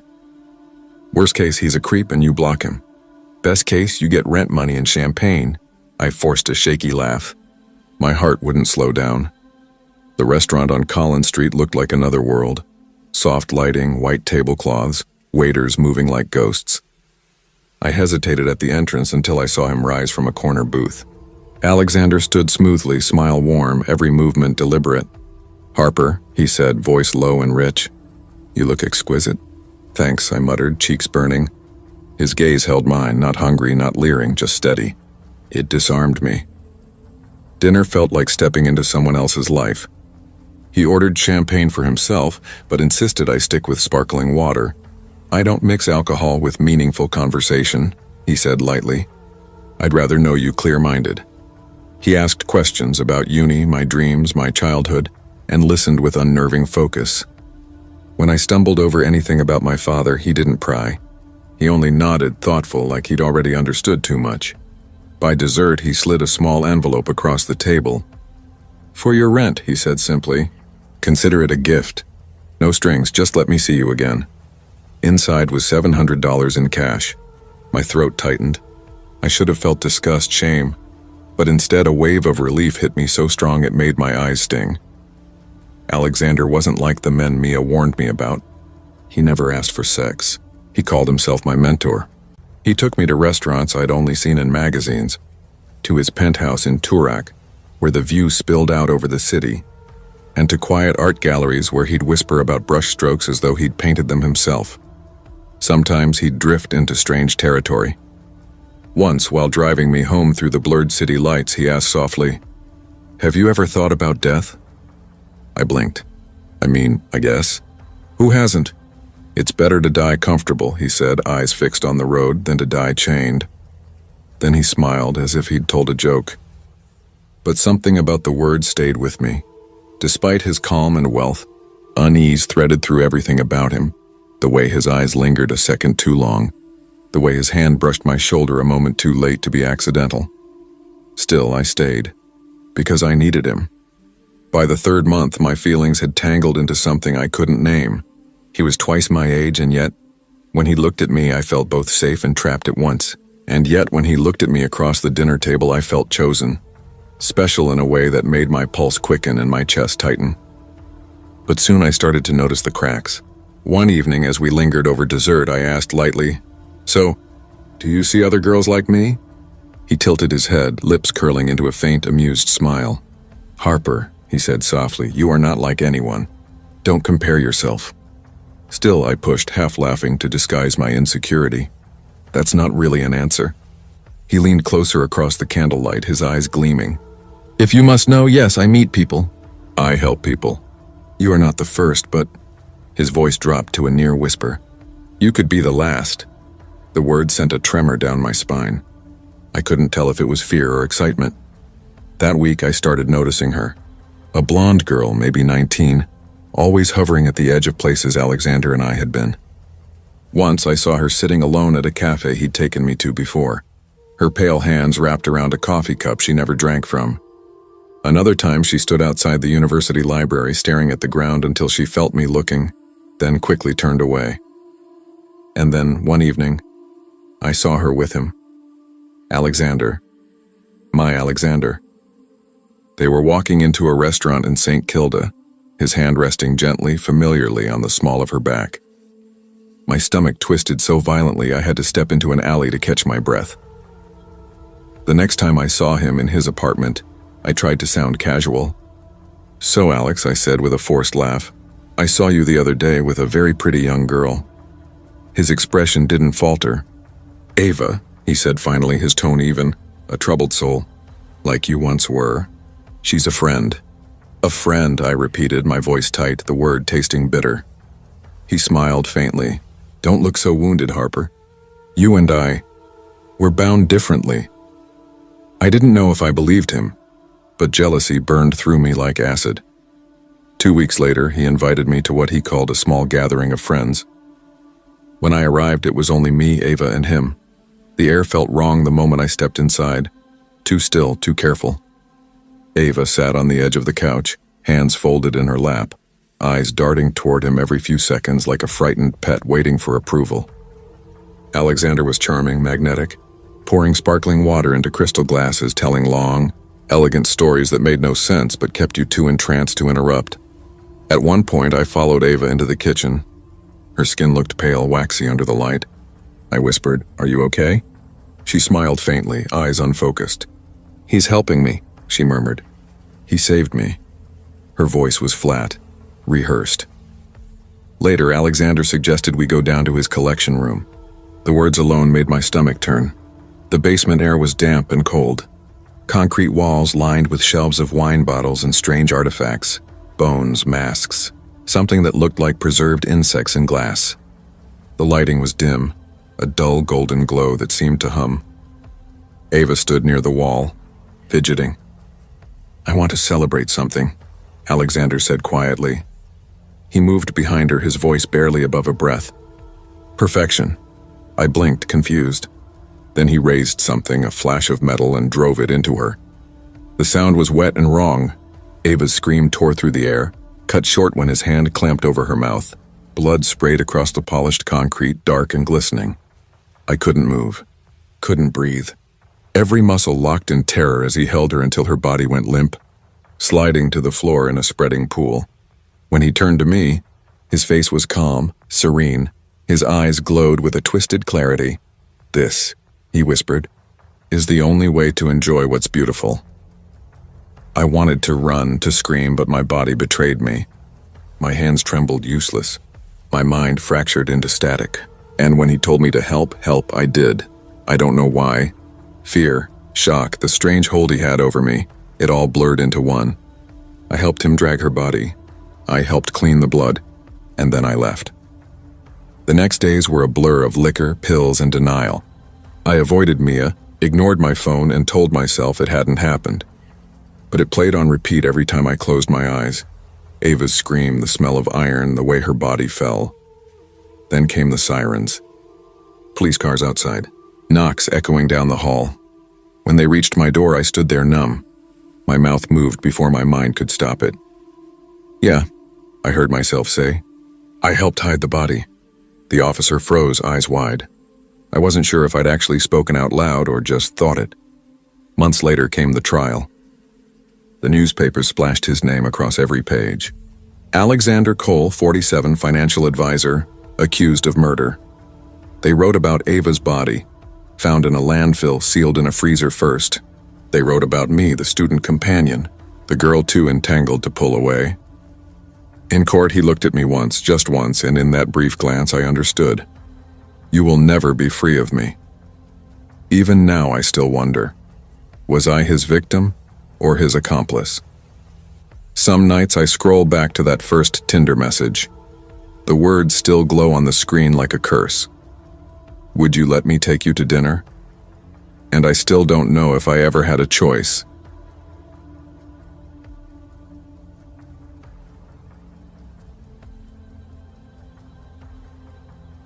I thought I knew him. I was 67 years old when it happened, and after 44 years of marriage, I truly believed there was nothing left in the world my husband could do to surprise me. Marriage, after all, is built on routine. You learn the rhythm of another person's existence, the sigh he lets out when he's tired, the quiet grimace that flickers across his face when his knees ache, the little habits that become as familiar to you as the beating of your own heart. That's why the changes, small as they were, didn't sit right with me. A new cologne, sharp and synthetic, the kind a man half his age might wear. A smile that lingered a second too long after a text message. The quiet click of his phone being placed face down on the table, screen hidden. I told myself I was imagining things, that suspicion was unbecoming in a woman my age. After all, Martin and I had survived raising 3 children, 3 mortgages, and every storm life could conjure. He was my partner, my anchor, my constant. But sometimes your instincts whisper the truth long before your heart can bear to hear it. It started with Sierra Daniels. Martin was a psychiatrist, an old-school type, the kind who still used a fountain pen and kept leather-bound books. He'd actually read lining the mahogany shelves of his office. He'd always been generous with his time, especially with struggling parents. If someone couldn't afford the full fee, he'd wave a hand and say, "We'll sort it out later." That was the man I knew. One evening, he came home late, his tie loosened, and his expression soft with concern. "Kathy," he said, setting down his briefcase, "I met a mother today. She's at her wit's end with her boy. Panic attacks, night terrors, the whole thing. No family, no support system. I told her I'd help her find some resources." That was Martin, always the savior, always the one people leaned on. I met Sierra about a month later. She wasn't the frazzled, hollow-eyed mother I'd pictured. She was polished, glossy brown hair, heavy makeup, lips too perfect to be real, and dresses that clung too tightly for polite company. Her perfume hit the air before she even crossed the threshold. Her chest, well, it arrived in the room before the rest of her did. "Thank you, Dr. Bain," she said that first night we invited her to dinner, her voice honey thick, her eyes locked on my husband's face. "I don't know how I'd manage without your help." Martin practically glowed under her praise, smiling like a schoolboy basking in the approval of a favorite teacher. At first I believed him. I believed her. He'd spent his entire life helping people. Why would this be any different? But the story began to fray around the edges. The mysterious son she'd spoken of was never mentioned again. Whenever I asked about him, Sierra's responses grew vague. "He's managing," she'd murmur, quickly changing the subject to something frivolous. Then came the late nights. The hushed phone calls taken in the hallway. The faint tremor in his voice when he said, "I'll be home soon." Receipts appeared in his pockets, boutique handbags from places I'd never shopped, dinners from restaurants far beyond our usual haunts. I told myself not to spiral, but truth, once it starts leaking, seeps into everything. One night I walked past the den and heard his voice, low and tired. "I can't keep doing this, Sierra. You promised you'd get back on your feet." My stomach flipped, cold and hollow. I didn't confront him. Maybe I was afraid of the answer. Maybe I needed him to choose honesty over exposure. Some foolish trembling part of me needed proof. And it came, quietly, piece by piece. A conference in Reno that didn't include me, though for decades he'd never attended one alone. A casual lie about Sierra being a medical rep, though he'd once called her the mother of a patient, his face tightening just slightly whenever I asked for details. I remember one morning vividly. He was at the kitchen table, adjusting his watch strap, sunlight catching the silver in his hair. "Just 2 nights," he said, forcing a smile. "I'll be back before you know it." I stared at him for a long moment, the smell of coffee sharp in the air, my throat dry. "Is Sierra going to be there?" I asked. The way his hand froze mid-motion told me everything I needed to know. I asked. He froze just for a second, but it was enough. That flicker of hesitation told me more than words ever could. "She might," he said finally, too casual. "She's involved in the medical field." "Oh?" I tilted my head, watching him carefully. I thought her son had severe anxiety. "He does, and ADHD. He's on the spectrum." I leaned forward, heart thudding. "I thought you said it was panic attacks." His eyes snapped up, caught in the web of his own contradictions. For a moment, neither of us spoke. The silence between us roared, thick, suffocating, louder than any accusation I could have thrown. I stood, excused myself softly, and walked into the bathroom. When I returned, I was holding the wedding ring he'd left on the counter that morning. "Your finger shrinking?" I asked quietly, setting it on the table between us. "It must have slipped off." He swallowed hard. "Kathy." I didn't let him finish. I picked up the ring, slid it onto a thin chain, and clasped it around his neck. "Then wear it where it won't fall off," I said. He didn't argue. He just stood there, shoulders slumped, suitcase in one hand, laptop bag in the other. 2 nights, he promised. When 3 days passed without a single text or call, the pit in my chest hardened into panic. I called his phone over and over, straight to voicemail. By the 4th day, my fingers shook as I dialed the police.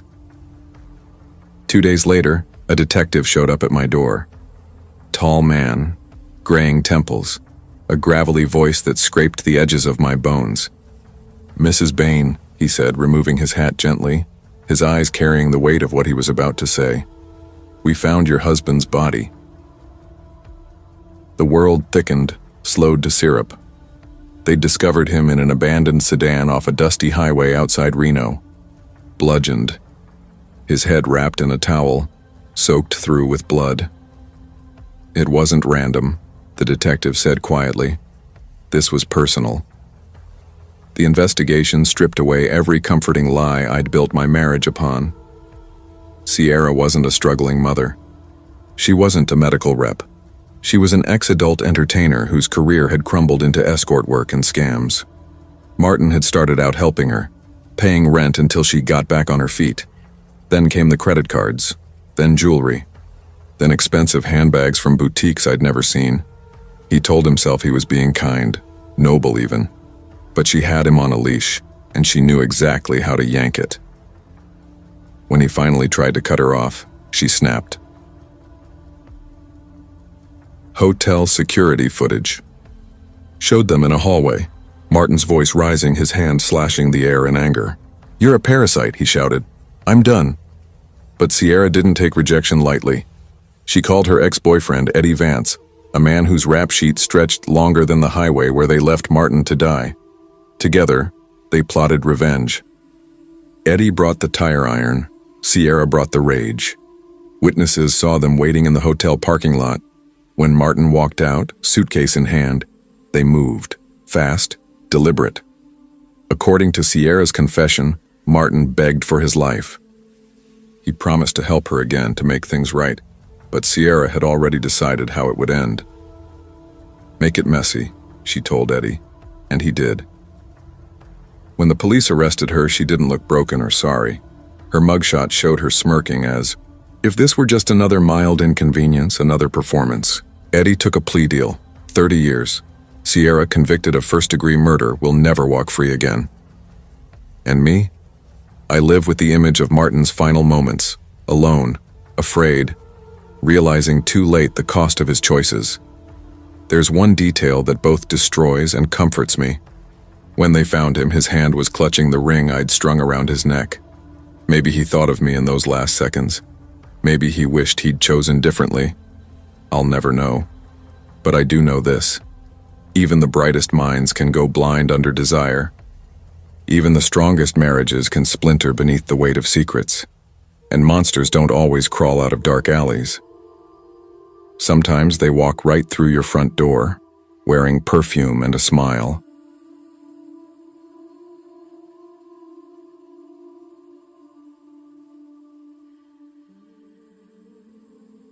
I thought I had everything under control. I was 23 then, a student at Mountain Valley University in Colorado. On the outside, I looked like any other college girl, juggling classes, friends, exam stress, and dreams of a better life. But underneath, there was a side of me I didn't talk about. I was a sugar baby. It hadn't started as some glamorous, glitter-coated fantasy. I never cared about designer bags or rooftop dinners. It started because I was drowning. Tuition, rent, groceries, everything kept piling up. My scholarship barely covered half. My part-time shifts at the campus cafe helped, but not enough. I was always exhausted, constantly choosing between textbooks or electricity. One night sophomore year, my roommate laughed while scrolling through her phone.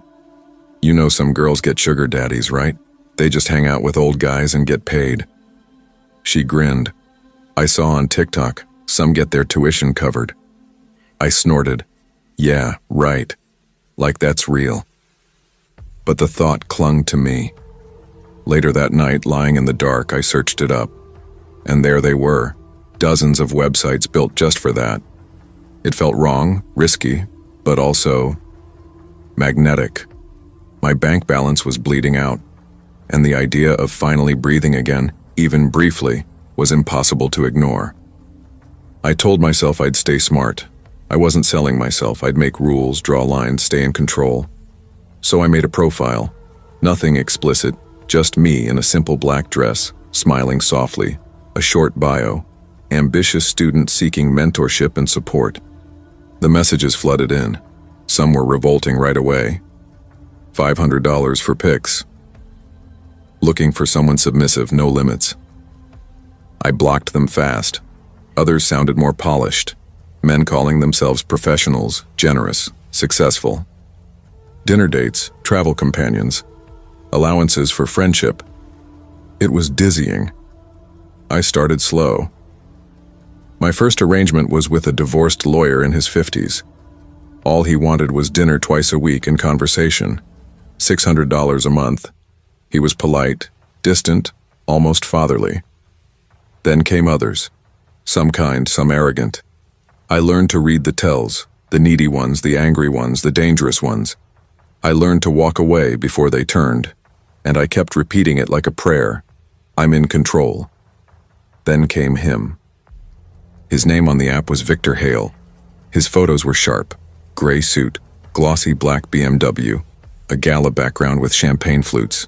His bio read, entrepreneur, traveler, lover of art and ambition, seeking someone intelligent, driven, and discreet.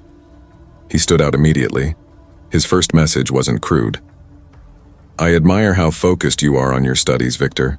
Ambition is the most attractive quality in a woman. I stared at it, not the usual sleaze. I typed back carefully, me, thanks.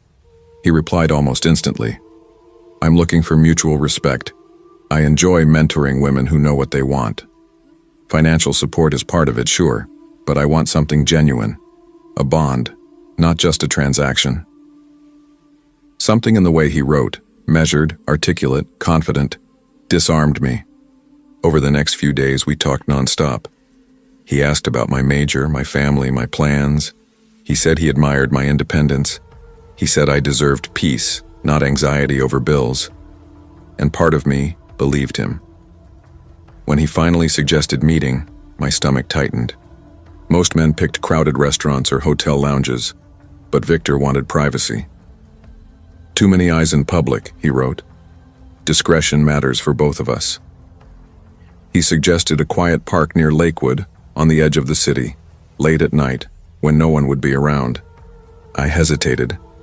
Every instinct told me it was wrong, but he kept reassuring me. "You can trust me. I've done this before. You'll be safe." And like an idiot, I convinced myself he was right. It was a Tuesday.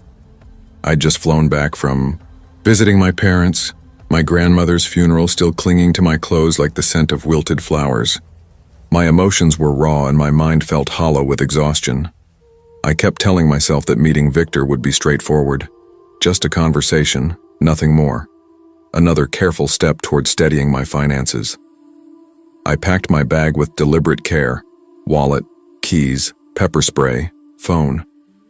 I even shared my location with a friend, a small insurance, though I lied about where I was actually headed. When I reached the park, it was almost midnight. The air cut against my face and the grounds were empty in a way that made every sound feel enormous. The silence had weight. Even my footsteps felt loud and conspicuous. Then I saw him. Victor leaning against a sleek black sedan that looked expensive and strangely out of place in the worn lot. He was bigger than I expected, broader across the shoulders, and his stance was rigid. His face gave nothing away. "You must be Claire," he said smoothly, the fake name I'd given him on the app falling from his lips as easily as if it were real.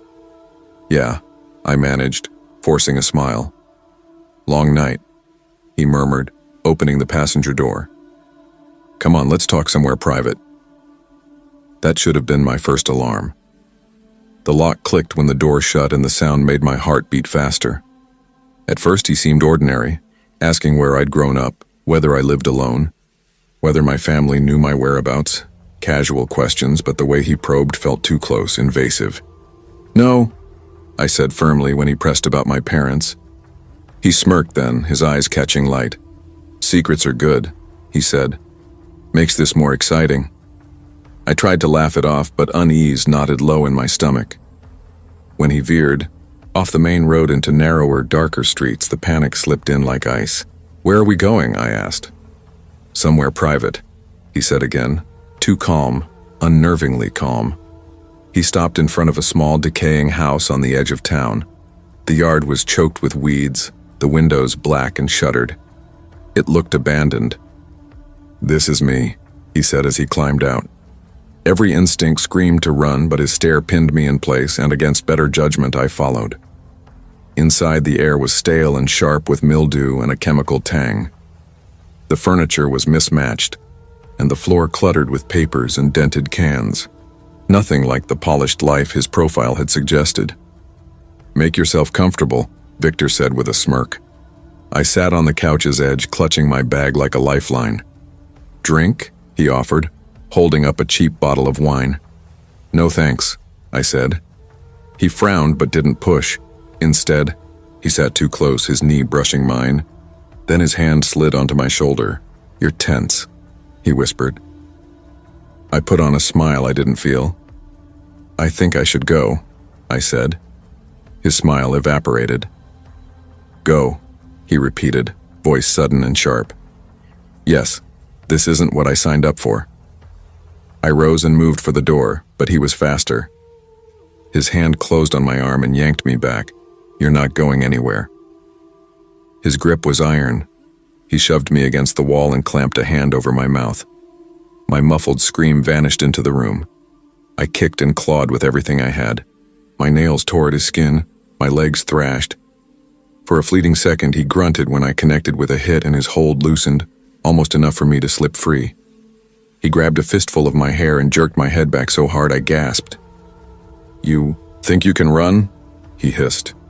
His face inches from mine, eyes bright with something not human. His other hand pressed at my throat, not fully choking, but a brutal reminder of who controlled the moment. Tears blurred my vision as I managed to whimper. "Why are you doing this?" He answered with a calm so flat it sounded like a clinical statement, like weather. "I just want to know what it feels like to kill someone." The words froze me solid. My heart stalled. This wasn't about money or companionship or sex. It was about murder. What followed was a chaotic, violent blur, struggling, screaming, fighting for air until my body slumped under the effort. My mind clawed for escape, but his strength was monstrous. The last clear thing I remember was his eyes. Empty, distant, detached, as if I were nothing more than an experiment. I thought I was in control, but I never was. The next morning, Claire Matthews, a 23-year-old student, was reported missing. Her friend said Claire had flown back late that night and never returned home. Days later, police found remains in a fire pit behind an abandoned house. The man known online as Victor Hale was arrested after digital forensics tracked his messages. His real name was Aaron Mitchell. When questioned, he showed no remorse, repeating the same cold sentence he had said to me. I wanted to know what it felt like to kill someone. He was sentenced to life in prison without parole. But none of that changes the truth. Claw's story ended in terror because she thought she was in control.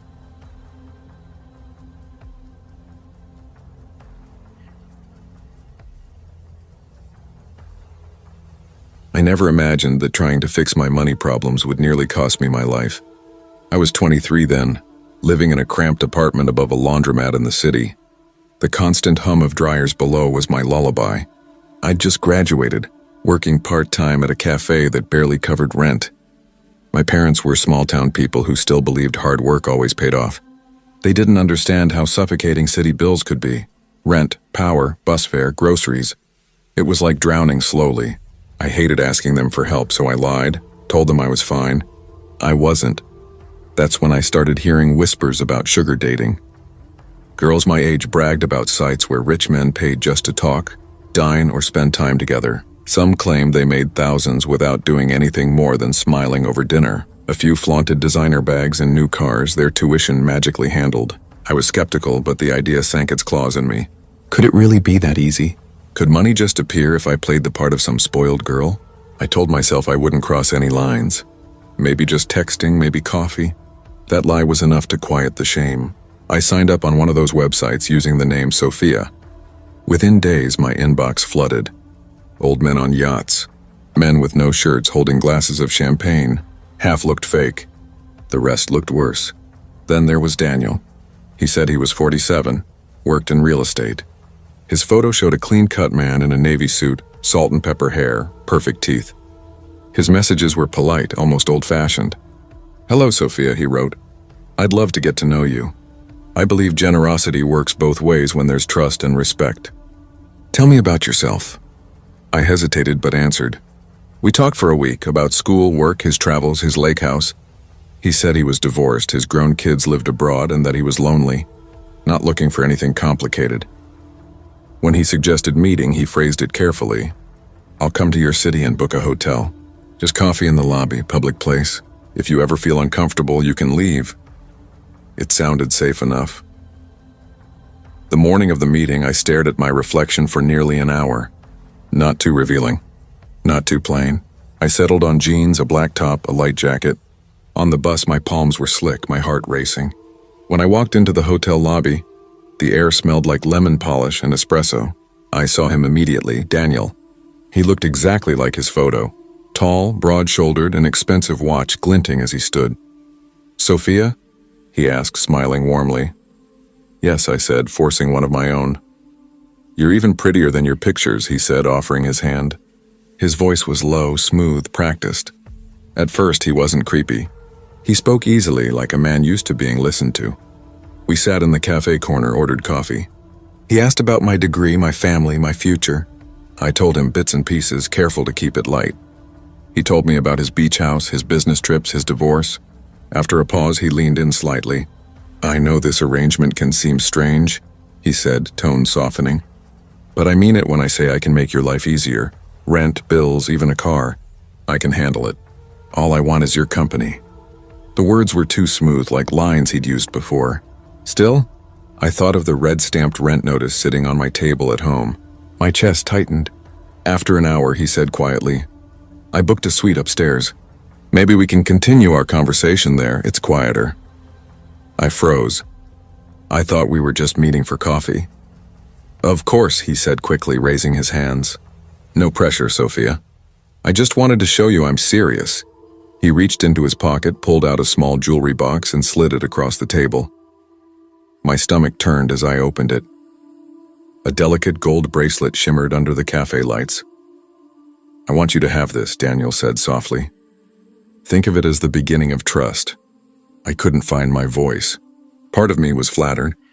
Part of me wanted to run. I can't accept this," I whispered. He tilted his head, eyes narrowing just a fraction. "Why not?" His smile faltered, the charm thinning. "It's nothing compared to what I'm willing to give you," he said softly. I tried to steady my voice. I don't think I'm ready." That's when his eyes changed.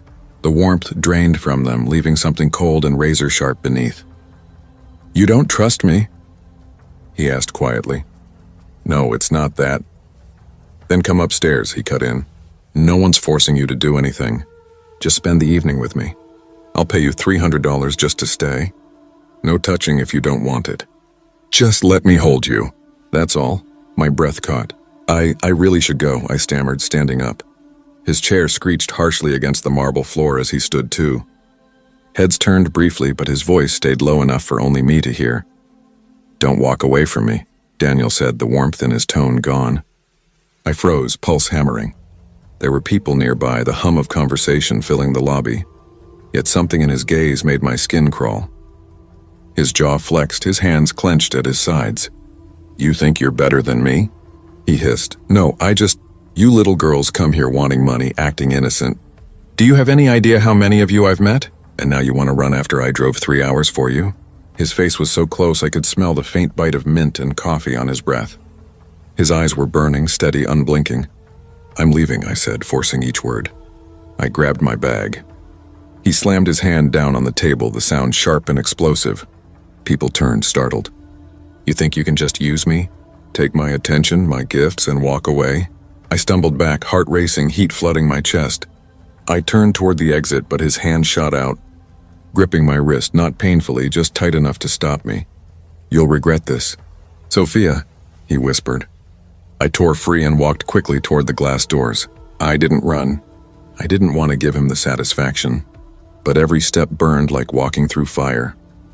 Outside, the air hit cold and sharp against my face. His car wasn't there, but I felt him, that gaze. That presence. Watching. That night, my phone buzzed. Unknown. Ungrateful. "You'll pay for embarrassing me. Don't think you can hide. I know where you live." I blocked every number, but new ones appeared like weeds. My stomach dropped every time my phone lit up. 2 days later, on my way to class, I noticed a black SUV parked across from the campus gate. My breath hitched.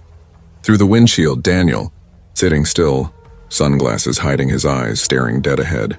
I ducked inside the nearest building and didn't leave for hours. When I finally slipped out the back door, the SUV was gone.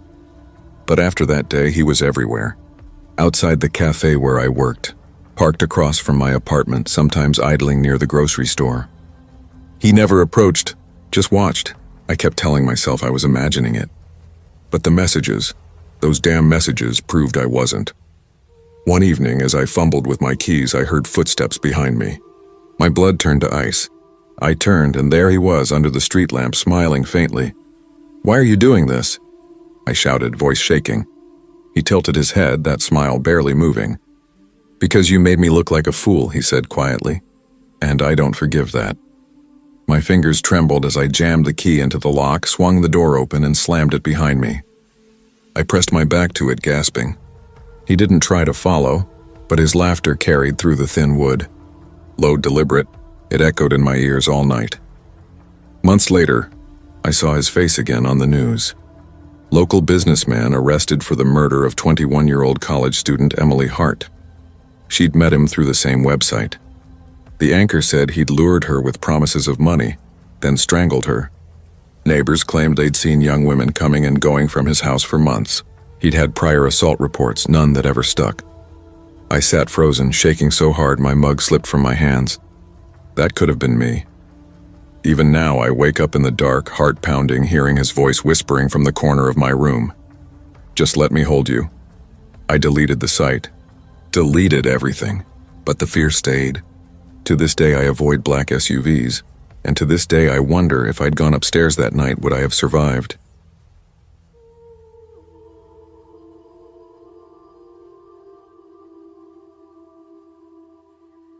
I grew up feeling like I was always one step behind everyone else.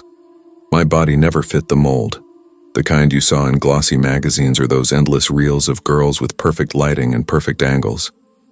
I was thick in every sense: hips, arms, thighs, and before I even understood what beauty standards were, I was already branded fat. My father was gone before I could ever remember what his voice sounded like, and my mother, though present, had her own way of cutting deep with words sharper than knives. The mirror became my quietest enemy. By my early 20s, I'd mastered invisibility. Baggy hoodies, oversized jeans, long sleeves even in July. I dodged cameras, slipped out of group photos, and built a world small enough to feel safe. Just me, my phone, and my notebooks. Writing was the only place I existed without shame. On anonymous platforms, I spun stories where women like me were seen, desired, cherished, where someone looked at them like they were the center of gravity itself. I wrote about love I'd never touched, intimacy I'd only dreamed of. And strangely, my faceless readers adored me. They called my stories tender, real. They loved me without ever knowing who I was. Outside that bubble, I might as well have been a ghost. The loneliness gnawed quietly, like a dull ache in the ribs. Nights blurred into each other. Me lying in bed, the blue glow of my phone painting my walls while I scrolled through perfect people with perfect lives. Couples laughing in kitchens, engagement rings, honeymoons. The more I watched, the smaller I felt. I told myself I didn't need love, that I was above it. But the truth was simpler, uglier. I wanted to be seen. That's when the ads started appearing. Dating apps, sugar dating sites, banners promising connection, affection, even luxury. Older men looking for companionship. At first, I rolled my eyes. It felt cheap, desperate. But then curiosity started whispering, maybe someone out there wouldn't care about appearances. Maybe someone just wanted company, mine. So I did it. I made a profile. No photo, just a vague description of who I wished I was. My page sank into the ocean of filtered faces, glossy smiles, manicured perfection. Most nights I just scrolled, pretending I was part of that world. I never messaged anyone. The fear of rejection sat heavy like a hand on my throat. But I couldn't stop reading the profiles. Men in suits, silver-haired executives, even a few younger ones playing at dominance and generosity. It was voyeurism more than hope. Until one night, it was late. The air in my room was stale. The crumbs from an empty bag of chips scattered across my notebook. My phone buzzed, ping, a new message. From someone named Daniel Pierce. Hi, it said. I actually blinked, certain it was a glitch. No one had ever messaged me first. My heart stuttered as I opened his profile. He was handsome, sharp jaw, warm eyes, the kind of smile that looked practiced but kind. Early 40s, salt beginning to touch his hair. His bio was short and clean, 45, single, successful, looking for someone genuine. I stared at the screen for a full minute before typing back. Hello. Almost immediately, another ping. How are you doing, gorgeous? I froze. Gorgeous? My profile didn't even have a picture. I typed back before I could think. You don't even know what I look like. His response came fast. I believe the most beautiful souls hide. That's why I'm here, to find the kind of beauty the world overlooks. I laughed softly, half disbelieving, half flattered. My cheeks actually warmed. Nobody had ever said something like that to me, and that was how it began. For the next 2 weeks, Daniel and I spoke constantly. Morning texts, sleepy good nights, confessions that slipped out between jokes that made me laugh until I cried. He never once asked for a photo. Instead, he wanted my thoughts, my fears, the way I saw the world. He called me Angel. He told me I made him feel young again, alive again. And for the first time in years, I started to believe I wasn't invisible. Then, one night, his message came through. Would you like to meet me in person? My stomach dropped as I read his message. My fingers hovered over the keyboard. I'm not sure I'm what you're expecting, I finally typed, my heart thudding so hard I could feel it in my throat. His reply came almost instantly. You're exactly what I want. Then another ping. Please, dinner tomorrow night. Blue Haven Cafe, 8 p.m. I stared at the screen, my pulse racing. Every rational part of me screamed, "Don't do this." But curiosity and longing spoke louder. My fingers trembled as I typed a single word back. Okay. The next day passed in a haze of nerves. I couldn't focus on anything. I tore through my closet, trying on outfit after outfit, until I landed on a deep red dress I hadn't worn since high school. A little tight now, but it made me feel like someone worth looking at. By 7:45, my heart was already sprinting. I locked my door, clutching my small purse, and stepped outside. The night air was cool against my skin. I nearly screamed when I saw a figure standing by the gate, Mr. Lawson. He lived next door, early 50s quiet, unsettlingly quiet, always outside in that same old wooden chair facing my house as if he didn't have anywhere else to be. He barely ever spoke, but he always watched. "God, you scared me," I blurted, pressing a hand to my chest. He tilted his head, eyes unreadable in the dim porch light. "Going somewhere?" "Dinner," I said quickly, brushing past him. His gaze followed me, heavy and unblinking. "Be careful," he said flatly. I forced a small laugh I didn't feel and walked faster toward my car, his words clinging to me like static. Blue Haven Cafe was warm and softly lit, all golden tones and the low murmur of conversations. The scent of roasted garlic and coffee drifted through the air. My hands wouldn't stop shaking as I sat in a corner booth pretending to check my phone. Then I saw him, Daniel. He looked exactly like his pictures, maybe even better. Tall, broad-shouldered, his shirt crisp, his smile charming and deliberate. When he saw me, his face lit up like he'd been waiting his whole life for this moment. "You must be my angel," he said as he reached the table, his voice smooth and rich. I swallowed hard. "That's me," I managed, forcing a smile. Dinner was perfect, almost too perfect. He listened, really listened. He asked about my writing, my dreams, even my insecurities. His tone never turned mocking or impatient. For once, I didn't feel like a burden in someone's company. I felt seen. When he reached across the table and brushed my hand, my chest fluttered. I didn't pull away, but something in me, some faint, uneasy instinct, kept tugging. His phone buzzed twice during dinner. Each time he flipped it face down with a quick glance at the screen. His eyes darted toward the entrance every so often, as if he were waiting for someone. When I excused myself to the restroom, I caught a glimpse of him slipping something small into his jacket pocket, too quick to see what. My stomach knotted, but I told myself I was imagining it. Paranoia, nothing more. After dinner, he insisted on driving me home. I hesitated. "I can take a cab," I said. "I just want to make sure you get home safe," he replied softly, smiling in that disarming way that made saying no feel rude. So I agreed. The car smelled faintly of leather and his cologne. Warm, expensive, intoxicating. We chatted lightly about music, about the cafe, about little meaningless things. But then, without warning, he took a turn that wasn't toward my street. I said carefully, watching the unfamiliar buildings pass by. "I think you missed the turn." No, he said, voice smooth. "Shortcut." A cold wave spread through me. My fingers tightened around my phone. Then it buzzed. A text from an unknown number. "Don't trust him." "Get out, Lawson." My blood went ice cold. I looked at Daniel. His jaw was tight, his knuckles white on the wheel. My breath came shallow. "Actually," I stammered, forcing a small laugh. "Can you stop here? I just realized I need to grab something from a friend's place." He didn't slow down. "We're almost there, Angel." "Stop the car," I said, my voice breaking, trembling. He turned to me then, his eyes darker than I'd ever seen them. "Don't you trust me?" Something inside me snapped. My hand flew to the door handle.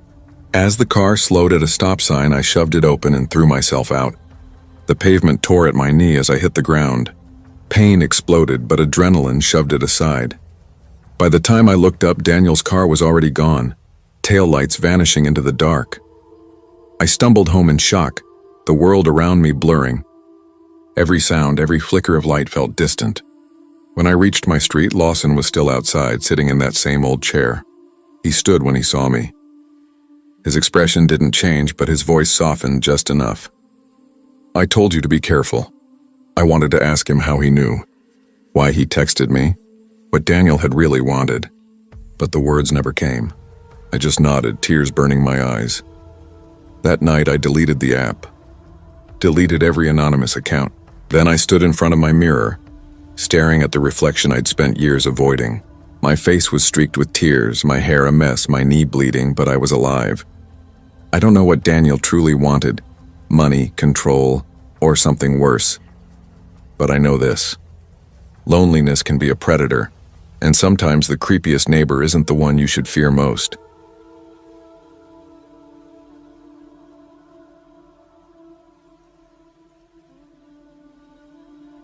I thought it would be easy money, something harmless. I never imagined I'd be the kind of girl to get involved in something like this. Growing up, I was always the responsible one. Good grades, part-time jobs, never missed curfew. I played it safe because someone had to, but life doesn't reward good behavior. Not really. By the time I turned 22, responsibility had turned into exhaustion. I was living in a cramped apartment in St. Louis, Missouri. The kind of place where the walls felt thinner every winter, and the neighbors fought loud enough for everyone to hear. Rent ate up more than half of what I made waitressing at a diner that always smelled like burnt coffee and fried onions. My mom had died when I was 16, and my dad had drifted away after that. New wife, new kids, new life. I learned early that family was something other people got to have. For me, it was just survival. Paying bills, juggling shifts, skipping meals to afford textbooks, pretending everything was fine. But survival isn't living. It's counting quarters for gas money, smiling when your friends plan a trip you can't afford, and trying not to cry over overdraft fees. One night, lying awake with the hum of my broken heater filling the silence, I started searching online for ways out. That's when I stumbled across a post about sugar daddy websites. I'd heard of them before, who hadn't? But now, with $47 in my bank account and rent due in 10 days, the idea didn't seem so outlandish. I thought about my friend Samantha. She always bragged about the things her admirer bought her. A new iPhone, designer heels, dinners at places where the cheapest drink cost more than my entire grocery bill. "It's not what you think," she'd told me once over takeout, her lipstick smudged from the burger she was devouring. Most of them don't want sex. They just want attention. Someone to talk to flirt with. They're rich, lonely, and bored. Easy money. I wrinkled my nose. Yeah, but what if one of them's a total creep? She laughed, tossing a fry at me. Of course they're creeps, but creeps with money. That's the difference. And you stay in control, babe. Trust me, I've been doing this for 6 months and I'm rolling in cash. I wanted to laugh it off, but the words stuck in my chest. That night, after counting my tips and realizing I couldn't cover rent, I texted her again. "Just don't use seeking arrangements," she warned, lowering her voice like she was telling me a crime. "That site's crawling with guys who expect more. Use this one. Smaller, safer, less competition." She scribbled the name on a napkin and slid it to me across the greasy diner table like it was a secret password. I remember staring at that napkin for a long time before tucking it into my jacket pocket. Back in my apartment, the air felt colder than usual. I sat cross-legged on the bed, the glow from my cracked phone screen lighting up the dark room, and typed the name into Google. The site loaded fast. Registration was simple. Username, email, quick bio, and photos. I didn't even use real ones at first. Just selfies with half my face hidden, a filter softening the edges. Within 20 minutes, my inbox exploded. Dozens of messages. Most were disgusting. Crude, explicit, like they couldn't wait to turn a girl into a transaction. How much for nudes? Want to meet tonight? Cash up front. I almost deleted the app right then. But one message stopped me. Username SilverFox39. "Hi, sweetheart," it read. "I'm not looking for anything physical. I just want someone to talk to, someone genuine. I'll take care of you if you're willing to keep me company." His tone was different. Polite, almost gentle. Curious, I clicked his profile. Age 53. Retired businessman from Kansas City. A short bio about loving travel and old movies. No vulgar comments, no weird demands, just lonely. I hesitated, then typed back, "Hey, what kind of company are you looking for?" His reply came instantly. "Just conversation. Someone who won't judge me for being lonely. I've been divorced for years. Money doesn't mean much without someone to talk to." Something about it disarmed me. Maybe pity, maybe the illusion of safety. We chatted for hours that night about movies, favorite foods, books we'd never finished. His messages were carefully worded, a little awkward, like he was trying to sound younger than he was. But he was charming in that old-fashioned, patient way. Before logging off, he wrote, "I'd like to send you something as a thank you." "What's your Cash App?" I froze, thumb hovering over the keyboard. It felt wrong, but my stomach ached with hunger and my rent reminder was pinned to the fridge. After a long minute, I sent it. The next morning, my phone buzzed. $500 received from Silver Fox 39. I stared at the notification until my eyes blurred. My chest tightened, half thrill, half disbelief. It was too easy. Days bled into weeks. He kept messaging and I kept replying. Every few days, another deposit appeared, 200 here, 1,000 there. The more attention I gave him, the more generous he became. It started to feel almost normal. Like a routine. Like I was finally getting ahead. "Good morning, love. Hope you're having a great day. Sent you a little something for lunch. Ding, $300 received. Miss our conversations. Here's $700 for being so sweet." At first, I thought it was a mistake. Who just sends money like that? But it was real.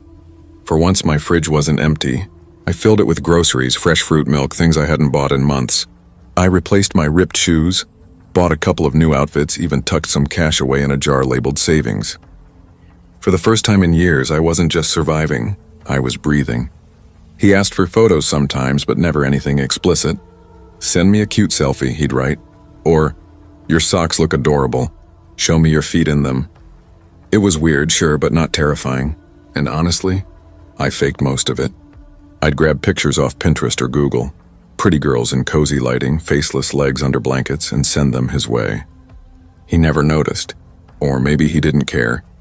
At least that's what I thought. One night, I was lying in bed texting him between yawns, when he asked something that made my stomach tighten. "When are we going to meet?" I froze, the warmth draining from my body. Up until then, he'd never pushed it. I stared at the screen before typing. "I don't really meet people from online, sorry, it's just not my thing." The typing bubble appeared, vanished, then returned. "I've given you $10,000 already," he replied. "Don't you think it's time we see each other in person?" My mouth went dry. I tried to sound calm. "Maybe someday. Not this week, though. Been slammed with work and school." He sent a smiley face. Simple. Harmless. But something about it. It felt wrong. Cold. A few nights later, another message popped up. "You know, girls like you always think they can outsmart men like me." I blinked, frowning. What's that supposed to mean? No reply for several minutes. Then, "I know you've been lying to me. I'm not stupid." My heart started pounding. Was he talking about the photos? My excuses? My mind raced. "I don't know what you mean," I typed, fingers trembling. "Oh, you know exactly what I mean," came the response. "No one gets away with scamming me. If I'm not mistaken, you live on Oak Ridge Avenue, apartment 2B, St. Louis, right?" The air left my lungs. That was my exact address, word for word. I sat up in bed staring at the glowing screen. My fingers felt numb. "Are you threatening me?" I typed, barely breathing. His reply came almost instantly. "Not a threat, sweetheart.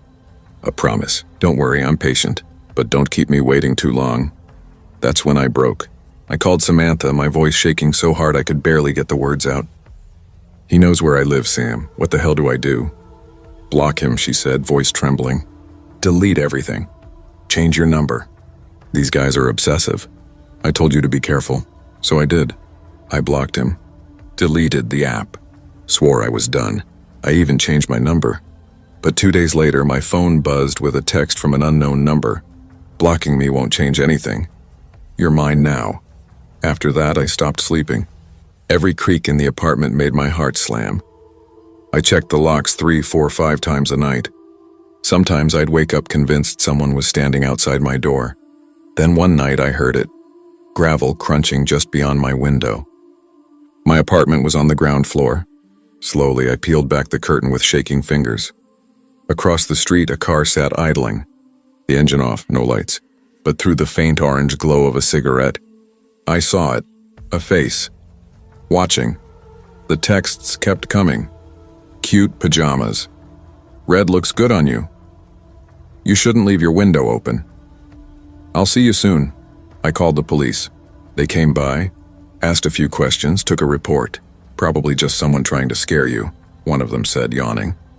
We'll patrol the area. But I knew it was him. It happened on a Thursday night.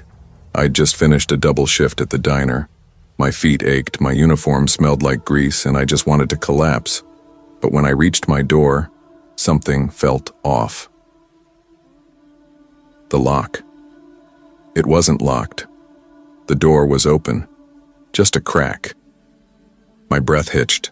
I pushed it open slowly, my heart thudding so hard it hurt. The living room light was on, and there, sitting in my chair like he belonged there, was a man I had never seen before. Gray hair, expensive suit, a calm smile that didn't reach his eyes. "Hello, sweetheart," he said softly. "Finally we meet." The rest is a blur. Flashes of movement, the sound of something shattering, my own voice screaming. When the police found me hours later, I was curled up in the corner, shaking, barely able to speak. He was gone. My apartment ransacked, my phone smashed to pieces, my bank account emptied. They never found him. Not his name, not his car, not even a trace of his online profile. It was as if he'd never existed. I learned the hard way that easy money doesn't exist.